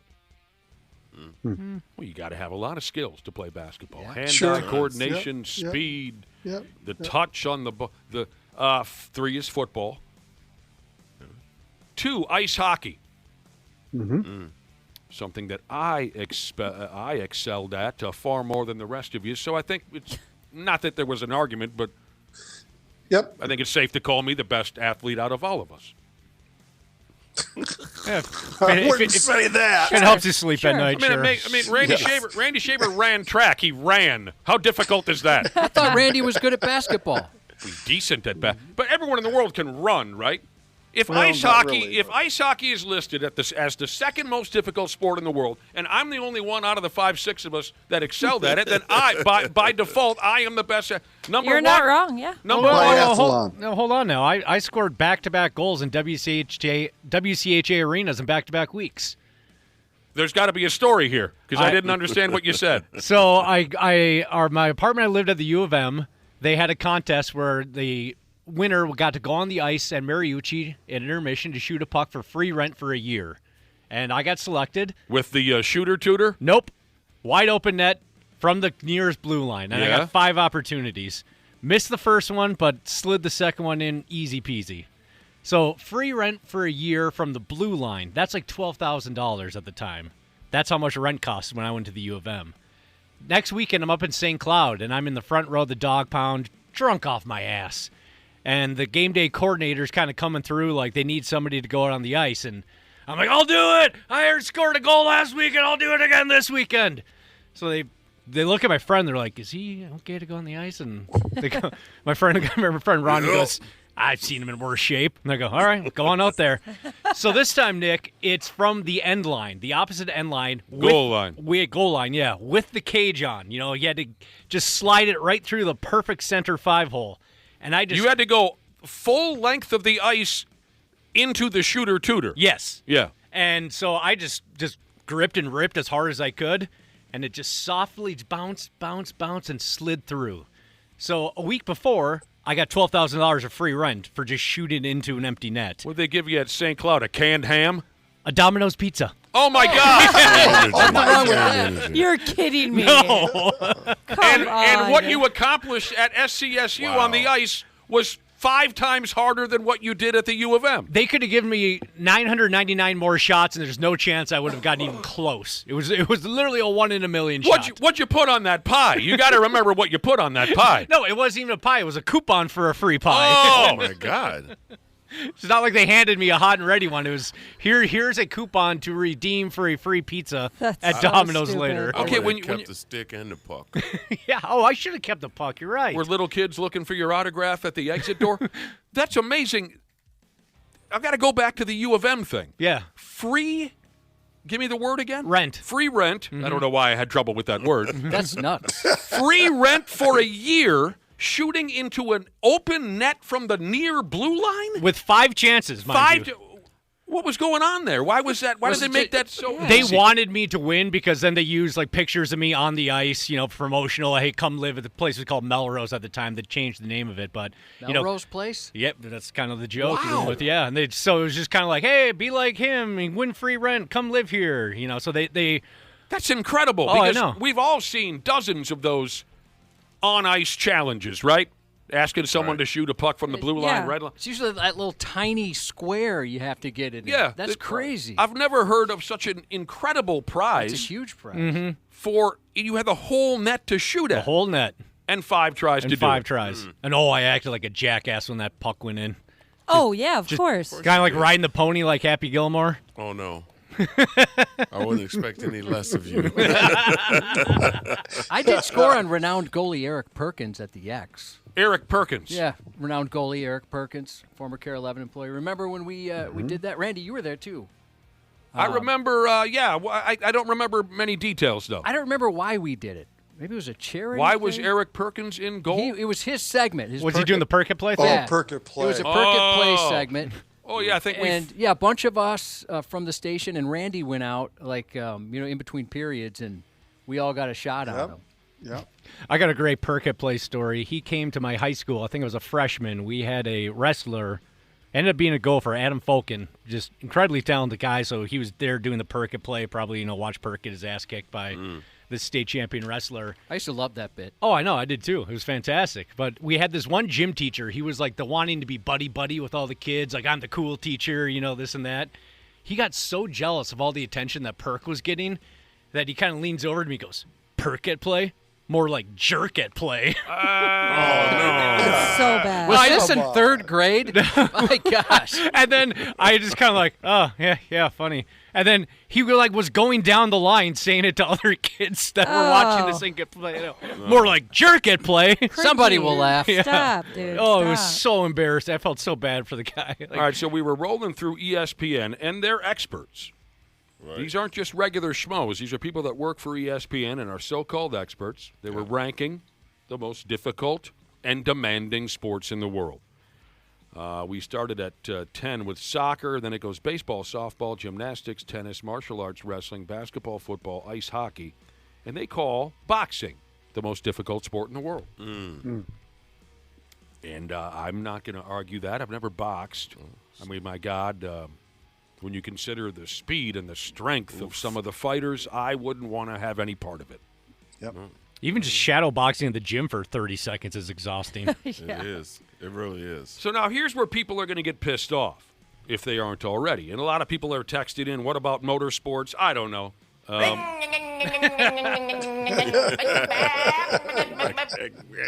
You'd have to ask the folks at ESPN. Yeah. I'm not sure why rugby didn't make it. Where is it? Rugby finished 13th as far as difficult sports. It's funny you bring that up because there was only one side note, and that side note was rugby, C. Willie Miles. That's a lot of running. You got no pads on. They kick your ass. Yeah. And another sport like curling, where I don't think even the people playing necessarily understand all the rules. It is confusing. It really is. Yeah.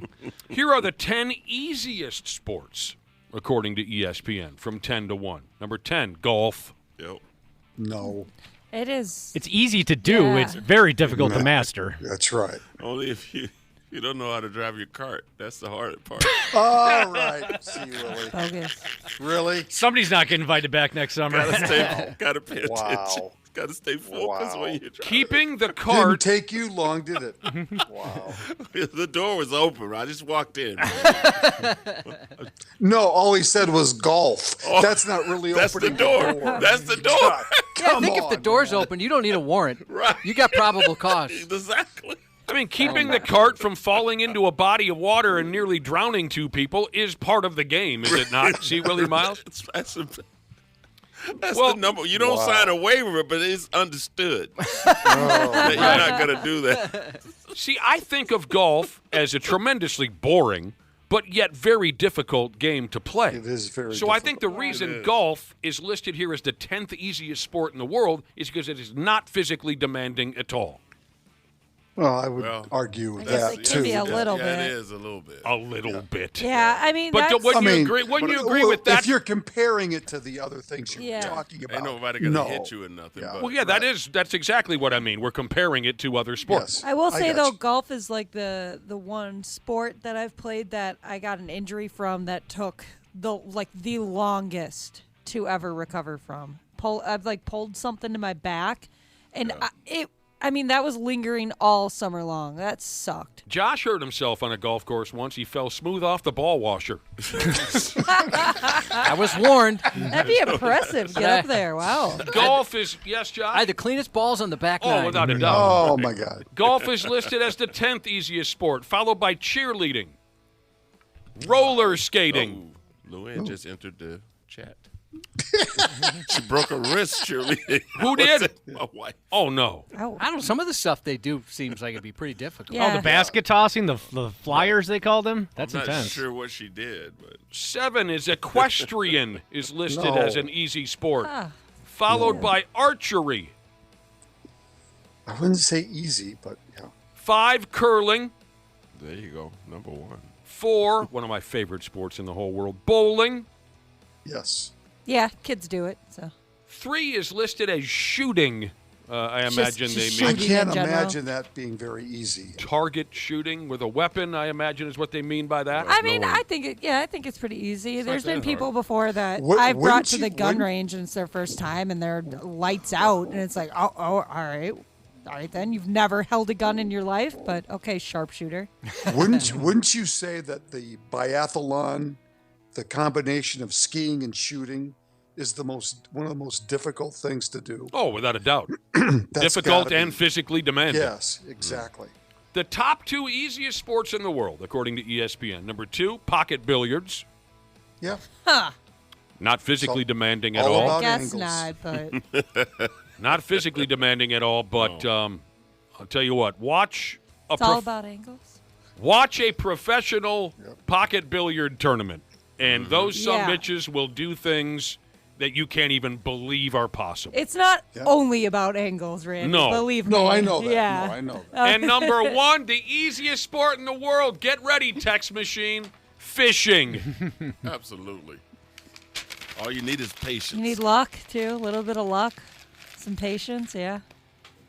Well, am I just in a boat with a rod in one hand, a beer in the other, an anchor, and a 10-horse? Or am I loaded down with all the new electronics? No, you don't get all the fancy crap. Because if I'm loaded down with all the electronics, my God, it's unbelievable how easy it is at least to find the fish with what they have today. Yeah. If it's 1977 and I'm just in a 16-foot Lund with a 10-horse on the back, totally different story. But fishing is listed as the easiest sport in the world. I remember the first time I saw one of those fish cams when I was ice fishing, and you can just watch it, swim by your bait. Those are so cool. I was like, this is insane. And you can just, mess with the fish. You can hit it with your bait if you want to. I almost felt like I had a personal connection with this one walleye. I get it. I watched him on video for 2 hours just hang around my lure and just kind of sit there and pose for me. I felt like I almost had a relationship with this.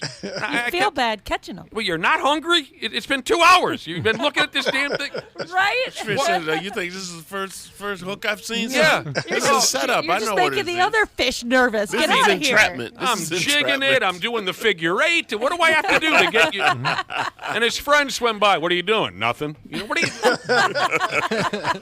you Making friends. This dude. Yeah. Spent more time watching that fish than. They're gross, they're offensive, and kids on the road see them. Half-assed morning show. All right, never saw it. I never saw any of the NBA All-Star Game festivities over the weekend. Had too much going on. I do like the three-point shooting competition. The slam dunk competition, whatever they do with dribbling and passing the ball. The dunk, if I didn't, anyway, the game itself. Anyway, what I read is this was one of the most competitive NBA All-Star weekends in years, and everyone feels good about it. Yep. Fair enough. I wish I would have watched it. So many good reviews over, how well they played. Anthony Edwards was named Edwards. MVP of the game. They say that Victor Wembanyama was a big reason why guys suddenly tried. That he was the inspiration. So there you go. They had a good time. No shade towards like Luka and Jokic, but like they two are the best players in the league. They're not trying to play no All-Star game. Yeah, I hear you. Anthony Edwards criticizing baby nuts, Luka Doncic, and the big dude from Denver, what's his name again? Jokic. Criticizing those two for not trying during the Golden Gopher ladies basketball. 8 straight wins now. They beat stupid Bucky Badger. From the most game and go Gophers, Big Ten Network. Golden Gopher dudes at Oregon tonight at 9:30. Oh, just forget it. Yeah. 9:30.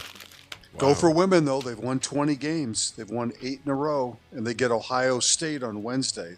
Huge game. So huge. No H. This is the first time it's been a long time since we've talked about Gopher women's basketball being in a position like this. They're getting it done, Randy. Yep. Did you see footage of the University of Georgia versus University of Oklahoma basketball game over the weekend? Yeah. My God. A popcorn machine caught fire at the arena. Oh, no. This is up on 93x.com. And everyone was running for their lives. That's insane. About a fire. Yeah, it's a lot more fire than I thought.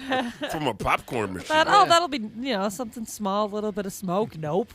Oh my damn! Did that took off? It sure They did. run out of butter, start using gas or something? I'm sure the oil caught on fire. It's going to smell like burnt popcorn there for years. When I worked at bars that served popcorn, it was like a very delicate situation. Like when to turn, or at least I was taught with it was very serious. Oh yeah, I worked don't in leave movie it theater. on. Don't do that. Oh yeah, of I course. loved you were it. dealing with it all the time. I loved making popcorn. It was fun. It's like a whole process. Like you said, you want to turn that thing at the exact right moment. Yeah, the poor 14-year-old kid, I'm guessing, who was running the popcorn machine at this college basketball game. I bet he was terrified. They got it under control. They played some basketball, but the videos, the pictures you're thinking the worst. People were grabbing their babies and running for the exit. Yeah, it's not clickbait. Oh my God. One of the most brilliant hacks I've ever seen was at St. Cloud State back to there at the dorms freshman year. Kids, if they wanted to smoke weed, they'd intentionally burn a bag of microwave popcorn in the room. I just thought that was brilliant. I was like, Honestly, wow. yeah, that's Sometimes a pretty good stoners move. are just complete geniuses. I mean, it definitely probably doesn't work, but it would work better, I think, than just like dousing your room in cologne or something. Or just the old put the towel by the door, type of thing. So just got to use a spliff. Is that what do you call it? Oh, a dupe tube. Somebody will text. I've never heard it called that. That's where you take like the paper towel roll. Yeah, or the toilet paper roll. Yeah, and you jam like a dryer sheet in there, so you blow the smoke into that. I have never heard it called that. That is dupe so tube? funny. Oh my gosh. Maybe that's just something dumb a buddy of mine came up with. Maybe it's not universally known. Dude, but that's I'm what gonna I was. use that. That's what I heard it as. You burn a bag of popcorn. Yeah, that's a clever trick. And when we were kids, like Ashley said, it was pour cologne all over the room. Yeah. And that created a terrible stink. Right. Weed There's and something cologne. about cheap high school marijuana with Polo or whatever that just, oh. So bad. Somebody texted in, Dana. It's a spoof. We called it a spoof. Spoof? Yeah. Yeah. Tomato. Spoof, doop tube. Doop tube. Pablo Lopez is hurt.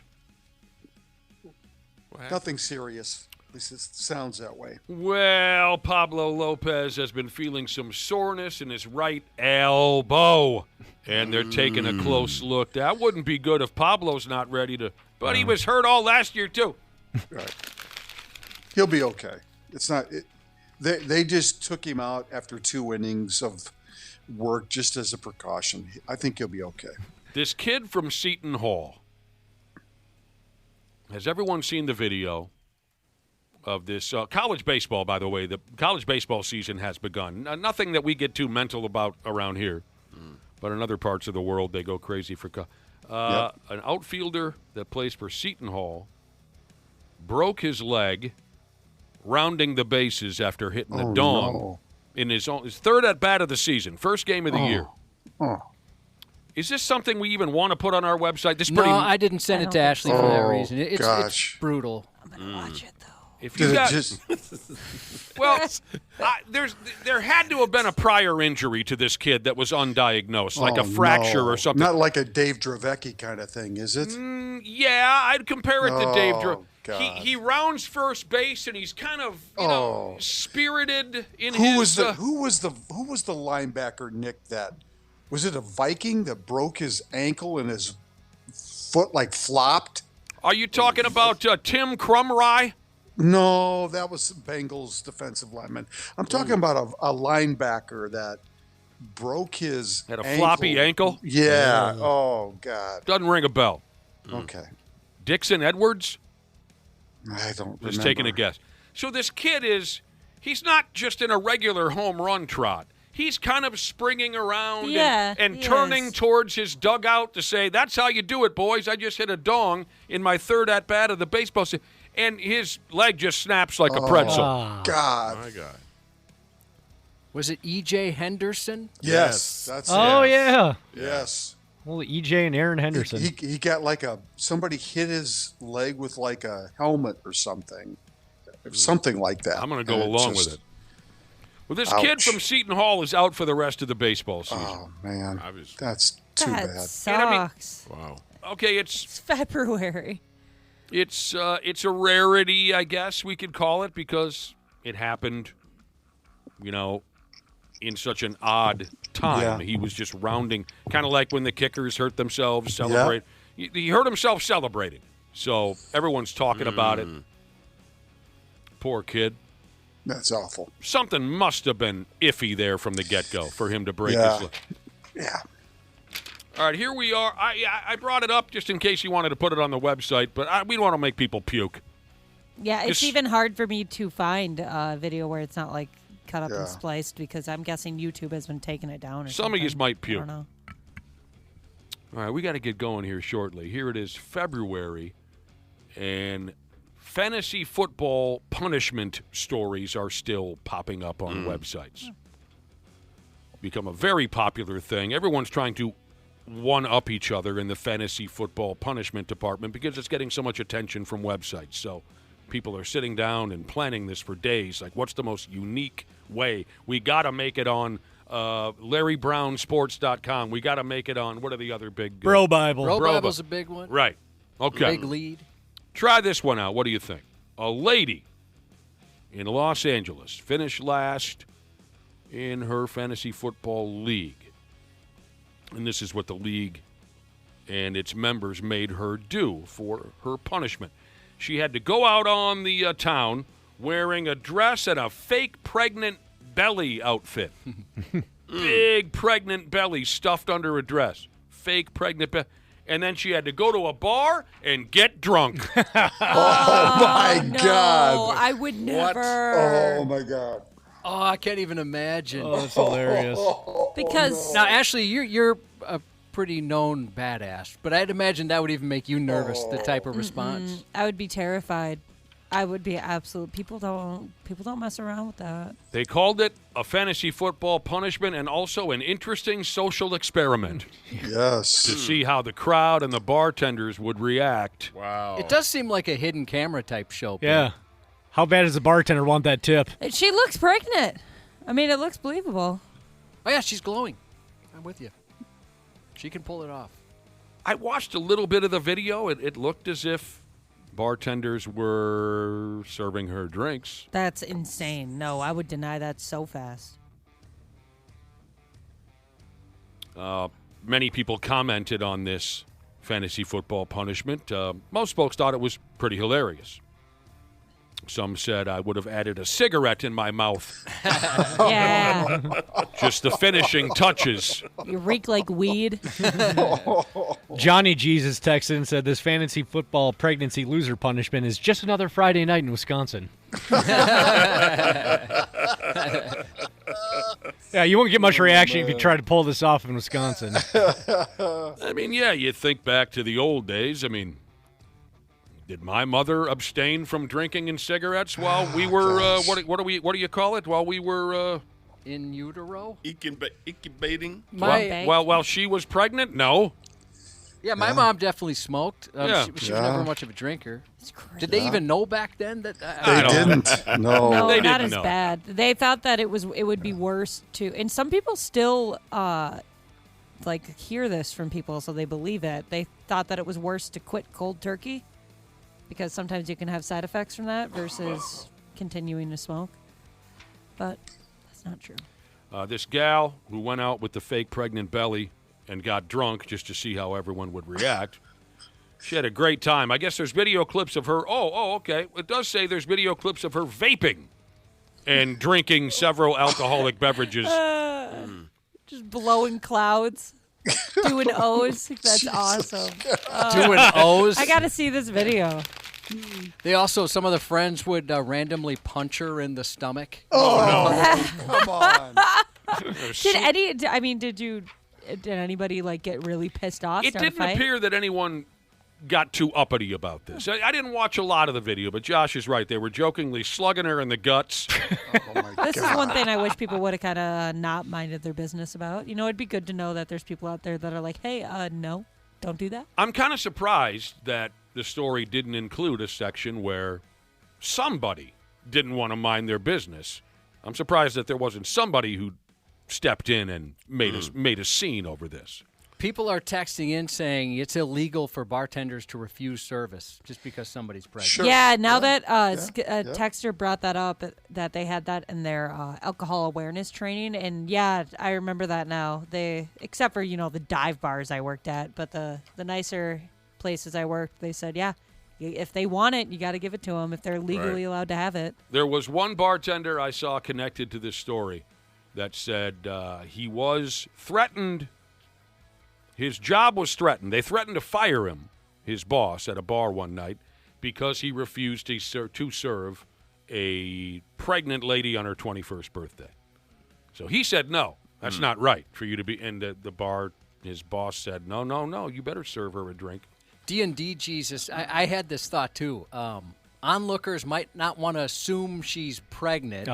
Maybe she's just overweight. Nah. Well, in this case, it looks pregnant for sure. If you see this you lady, can't make that mistake. No, no way you'd make that mistake with this lady. She was puny otherwise. Yeah, unless she's got a huge baby-sized tumor in her stomach. It's either a baby or tumor. a baby-sized tumor. It's not a tumor. Baby-sized tumor.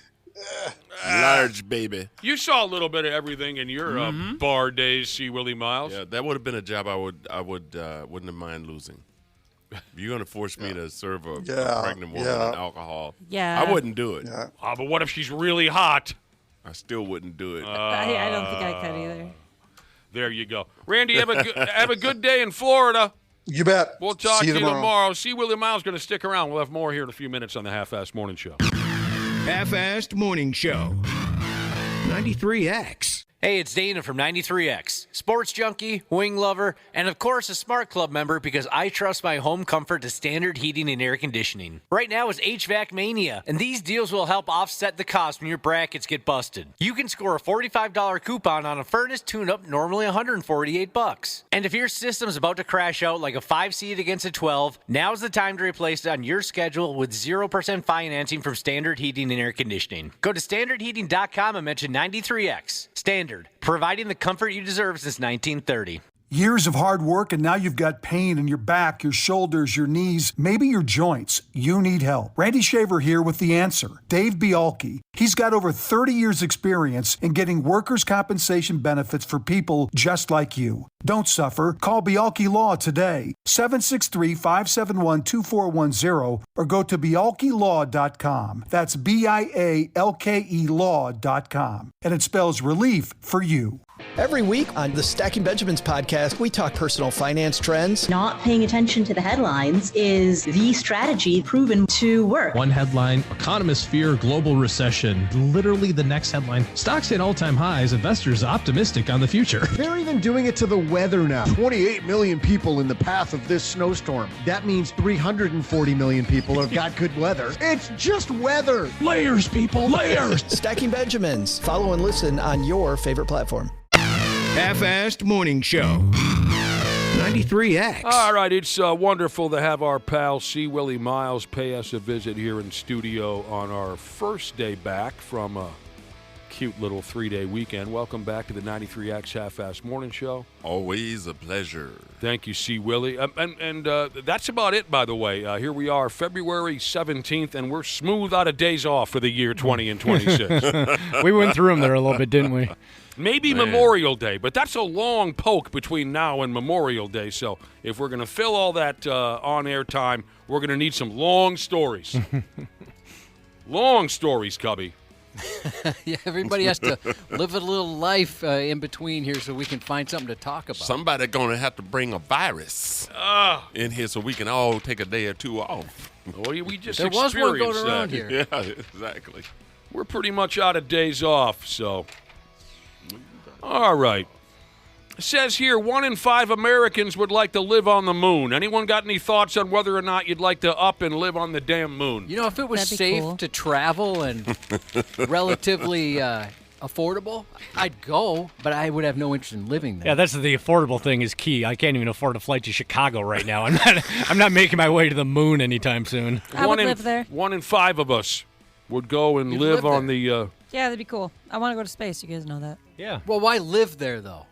Out of curiosity. Because that'd be so much cooler than living here. But they don't even have a B-dubs, oh, yeah, actually. You just see the just the stars. That's all that it would take. Until you realize you got to go to Pluto to go grocery shopping. That'd be awesome. What? Yeah, let me hop in my little spaceship. I'll pop over to Pluto. Well, Poor they'd have Pluto. Amazon. They did you dirty, Pluto. Amazon. I still believe in you. Bezos, he already has a space program.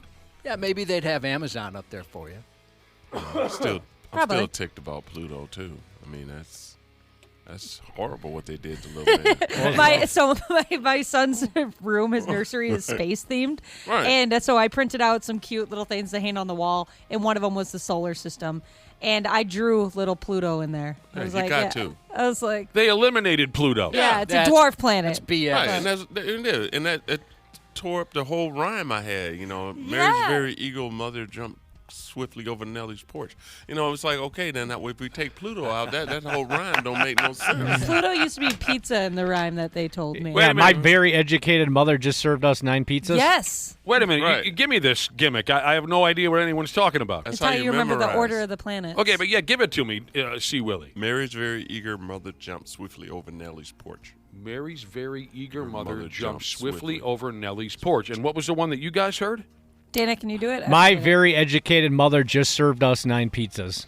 Yeah, you're really left hanging without the P at the end. Right. Exactly. 9 what? Exactly. Jumped over her what? What's crazy is I was in, I think it was elementary school when this happened. And I remember, or maybe even it was middle school. But I remember it being like a big deal. Everyone's like, well, what? Oh.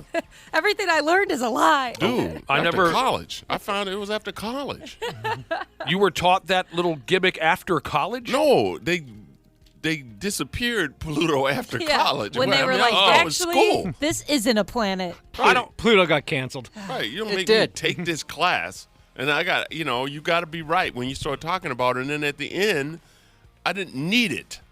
You know what I mean? We never were taught. We were never taught any kind of a little gimmick like that. So you were listing the planets from nearest to furthest away. Right. Yep. Give them to me without the slogan. Well, it don't make sense. Mars, Venus, Earth, Mercury, Jupiter. You missed Neptune. I'm impressed. No, I'm just kidding. I'm impressed. I wouldn't have a shot No, in hell. Perry Neptune Saturn is is at in the there end. too. Perry Saturn. I wouldn't have a shot in hell. Elon Musk, what does he do for a living? I hear his name up and down. Tesla guy, SpaceX, something. Nothing. He said this week that his rocket Steele. ship company, SpaceX, or whatever he does, is no longer interested in building a base on Mars. They want to build a base on the moon. My God. And so people were asked, and 1 in 5 of us said, yeah, I'd go. Well, see, I was picturing someone said they don't have a B-dubs, or they don't have you'd have to go all the way to Pluto to grocery shop. I'm picturing that a full-on city community has been built, and then we go up there. That's how it's got to be, yeah. I don't want to be the first guy up there. You don't want to raw dog the moon. No. Do you know how to moonwalk if you're up there? Would Never you know how figured to- that out. Me neither. See, if they built me the equivalent of my hometown on Mars, I'd be interested. But getting there would be way too scary for me. Right. Getting there on that rocket ship would be way too scary for me, so I would turn it down. You're going to need an elevator. I'd be all about it. Let's go. Girl on the Moon. I believe that was a hit single by Foreigner back in the day. Girl on the Moon. Underrated song as far as Foreigner's catalog goes. Can I bring my pets with? Pets with? Pets. Can I bring my pets with if I live on the moon? I imagine you could probably. That'd be so cute, little spacesuit for a dog. Did they used to do that? Like send animals? No. Dogs and cats are not allowed on the moon unless we can eat them. No, I want to see a dog in a spacesuit. Yeah. I'm sorry, they've ruled against it. We were talking about birds earlier. I'm picturing how would you have a bird on the moon? It's just like a little tank, the little head tank. You're going to have to plant trees, otherwise it don't make sense. Ooh, here's a question. Is there a boom moon room? Boom room. They have to establish everything that we can get here on Earth. It's got to be there on the moon before I even consider going there. Even though, like I said, I would turn it down because that rocket ship ride would be way too much for me. Dude, the strip club would be crazy. Word. Zero gravity. Yeah, that's exactly what Won't I'm need a picturing. pole or nothing. We're dancing on the ceiling. Zero gravity ass cheeks. Just imagine the jiggle. Yeah. Oh, I'm It imagining. wouldn't stop. My cousin jumped over. One more time. See Willie Miles. Mary's very eager mother jumped swiftly over Nellie's porch. Did you know that bit, Josh? No, I'd heard the other one. Oh. But I had forgotten it completely. All right.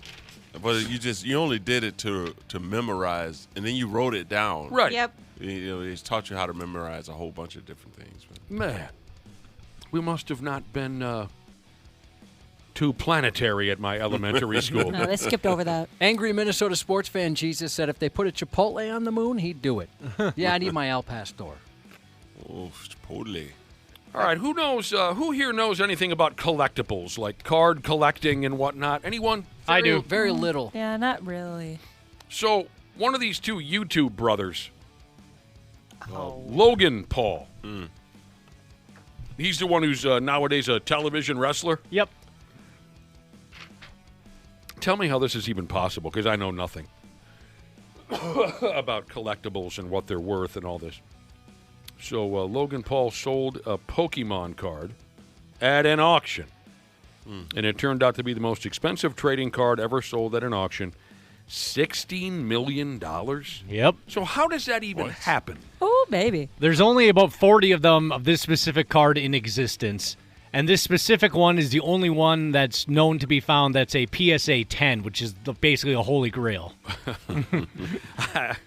I knew there would reach a point quite quickly where I didn't understand. I could pinpoint the exact moment I lost you there. A PSA That is funny 10. that it has been described as the holy grail of Pikachu. Mm-hmm. $16 million for a card with a cartoon character on it. Yep. He bought it about 4 or 5 years ago for $5 million, and now he got $16.5 million for it in return. And it's a Guinness record, like I said, the most expensive trading card ever sold at an auction, if that means anything to you. So you saying a grown man? Yes. Paid another weird grown man $16 million for a weird card that you're just going to sit for show. Yep. Now, I mean, we don't know what he's going to do with it. I'm sorry? That would be hilarious if he got this, $16 million card and immediately just took it out and licked it or something, just ruined it. Accidentally dropped it in the toilet. Yeah. Takes out the case and just rips it up in front of everybody. Or kids take it to school. Oh, could you imagine how pissed the people would be that are obsessed with that kind of stuff? He just rips it up. Yeah, Pokemon nerds he doesn't crying. put it in the safe right away, and his kid takes it to school and trade it for a tuna sandwich. I'll give you a Pokemon card for a tuna sandwich. That's like a Sandlot thing where the kid doesn't realize that a Babe Ruth autographed baseball is very rare and expensive and goes on plays with it.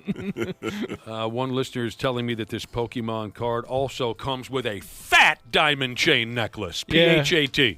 PHAT. He wore it to WrestleMania around his neck one year, a couple of years back. Now, apparently the winning bidder, because some of you might be saying, well, what maniac has $16 million laying around to spend on a cartoon card, whatever Pokemon is? Mm-hmm. You guys might have to, I know you have to help me. This guy apparently is also a somebody. Apparently the highest bidder, Logan Paul recognized the highest bidder. Someone named AJ Scaramucci. Anybody? Fair enough. AJ Scaramucci. Josh, AJ Scaramucci? No. All right. Not familiar. Yeah, no idea. Outside of the guy that bought the Pokemon card, that's the only thing I know about him. He's like some crypto dude, I think. That's what comes up when I look up his name is crypto. guy? I know we've covered this before, but I easily forget. Does anyone have anything in their possession that you think deep down might be worth something? Some kind of a collectible, some kind of an autographed, some kind of an anything? I have stuff that I think will be that I hope it will be eventually, and then I also have something that I think I have a Joe Mauer rookie card that was signed by him. That's pretty cool. But then he's a Hall of Famer now. And recently I started buying all of the old Dr. Seuss, but the kind of books you probably grew up reading too. Dr. Seuss, I remember something or another about Dr. The classic, the Bearstein, I think that's how you say it, Bearstein Bears. I've been buying those from antique stores for my son, and I thought, well, maybe these will be worth something one day too. Well, not if they get all covered in puke and poop and whatnot. But that's the truth. I mean, these, we've talked about old magazine sports, original Playboys, original sports. They have to be in absolutely pristine condition to be worth anything at all. I found that out personally going through some of my old Sports Illustrated magazines from the late 70s and into the 80s. I've got the Hulk Hogan Sports Illustrated, which is legendary. Hulk Hogan on the cover of Sports Illustrated. I think it was 1983. I thought maybe that's got to be worth something. The guy's dead, one of the all-time greats. It has to be in perfect condition or you won't get a dime. Outside of the very first issue of Sports Illustrated, they're not worth that much money. Especially the first one is worth a lot because nobody knew it was going to be a thing at that point. It was like, oh, here's a sports magazine, whatever, and they trashed them. So there's not that many known copies around of the issue number 1 of Sports Illustrated. Oh, another thing I just thought of. I bought that Justin Jefferson cereal that he came out with a couple 6 months ago or something. You'll be able to get $5. Yeah. I thought maybe he will be absolutely, something will happen that's crazy. $25, $30 maybe. I don't know. I have that too, Ashley. I think it cost me $4. I bought 2, one to eat and then one to save. It'll be worth a lot of money when he gets traded to Buffalo this offseason. I don't know if that's ever going to be worth anything. Real quick before we take a break, see, Willie Miles, you're a well-traveled person. You ever get your hands on anything where you once in a while think, hey, that might be worth something someday? No, I'm not really a collector. My wife and I have coins in our safe that we feel that'll be that we know that are worth something. But other than that, Coin collectors, huh? Yeah. Okay. Not huge, but just might be worth some beer money. Yeah. Something like that. Got a pair of old Nikes. Sweet. Pretty cool. Those could be worth Nike something. Air Force Ones. Oh, yeah. Definitely. Our Take a boss break. collects those. He collects Oh, shoes. tennis shoes? Yeah, I bet he's got a pretty expensive collection. I bet he does. He does have a lot of tennis shoes. He likes that whole bit. Half-Assed Morning Show, 93X. Yeah, here we go. We're getting ready to bolt here any minute. See, Willie Miles is here. We got into jaw-jacking about, a new Guinness World Record has been set. The most expensive card ever sold at an auction. A Pokemon card sold at an auction for $16 million. Wow. So we were asking our listening audience, do you have any kind of collectibles at the house that you think might be worth something years from now? A couple of text messages came in. Here's a guy who says, my dad has a wedding ring collection from all of his divorces. One listener said, I bought a Snoop on the stoop Oh, yeah, I want one of those I want instead one of of the those. Elf on a Shelf. for Christmas. He bought a Snoop. Do you know Snoop on a stoop? See Willie Miles? No. I wanted to buy one this year. We were getting stocking stuffers at Walmart, and my wife wouldn't let me get one. Oh, really? Yeah. It's like an elf on a shelf, Smart but it's lady. Snoop Dogg, and he's wearing he's got a big joint in his mouth. It's big Snoop Dogg. I think that's how it works. Big joint. Ooh, a pair of signed Sam Mitchell basketball shoes. One of my favorite Timberwolves of all time. Sam Mitchell. Timberwolves. Most respected man in basketball. One listener texted in when we were talking about this $16 million Pokemon card, and he simply texted in, damn, I'm poor. Can you imagine paying that for a card? It's outrageous. Do you know how much money you have to have that you could spend $16 million of it on a card? Right. Yeah, I'm sure it's not even a drop in the bucket for this person. Sickening. Right. It is. I can't even spend like $6 on a card without feeling guilty. That's true. $6 does seem like a lot. I was just at Hallmark the other day, and I'm talking playing cards, talking like little Valentine's cards. and Word. I'm like, $8? Yeah, You I gotta bought be one for kidding me. $7. Oof. And what if that you pay $16 million for that card, and then that particular Pokemon get caught up in some sort of sex scheme? Oh, don't you speak about Pikachu like that. You would never. Pika. That's true. That's going to tank Yeah. the value of that. That's like saying Elmo's going to get caught up in a sex scandal or Right, something. that's what I'm saying. No That- chance. No. Too pure. Yeah. Why- Some of the other gonna Pokemon, come I out. could see it, but not Pikachu. Pikachu, it's the quiet ones you got to be worried about. His name is Telling you. Pikachu. I mean, that's Telling you. suspect right there. Right there. Right. It's me looking through your windows. He sounds sketchy as hell. Magic the Gathering, right? That's another big one. Yeah, That big was deal. a big deal. I remember I remember very little, but if I remember right, these Magic the Gathering cards had a mystical looking character, right, on each of the cards. Now, if anyone knows Magic the Gathering, help me out. I remember this very well because there's this little girl. She was a friend of mine's daughter. She was like 5, okay? And she decides at a gathering one day to sit on my lap and show me her Magic the Gathering cards. I think I have the right outfit, Magic the Gathering. Yep, that's correct. There was one character that it was a mystical-looking character, and its name was Shaved. Okay? I hope I have the right company, Magic the Gathering. So anyway, here's where I'm going with this. She's showing me all these cards. This one is called this. This one is called that. I'm quickly bored. But at one point, the gal pulls out this card, and I see the name on the card. It says Shaved. And the little girl, 5-year-old girl, goes, Shaved. And I said, wait a minute. How do you know that's funny? What's funny about that, Right. huh? How is that funny to you? You're 5. Here's a listener who sounds like maybe they're losing out or missing out on what could be a decent pile of money. A listener says, I had not 1 but 2 LeBron James rookie cards, but I gave them to a boyfriend. Oh, no. No. Yeah, you lost out. I wonder what No. kind of real money she lost out on. I would get those back like my life depended on it. You know, when I was in high school, a friend of mine worked at one of those card shops, and he stole all the rookie cards. I bet. Oh, of course you did. and I haven't talked to him in a long time. I wonder if he ever did anything about it, or he's living on a private the fear of being caught, serial numbers and all. I don't know if he ever did anything about it, but I know he had like a friggin' Mario Lemieux. He had give me a big name. He stole it. Wayne Gretzky. Wow. My God. See, Willie Miles, what do you got going on from here on out? Aren't you due for a vacation here pretty soon? Been heading out next week. Just finished this week. Got a little show on Friday or Saturday, one of those days. I'll figure it out by Wednesday, Thursday. And then I'm jetting back out to AZ, doing a little golf, hanging out with my daughter and my son-in-law. Oh, nice. Nice. My brother and daughter and sister-in-law. And does that mean it will be a while before we see you again? Might be.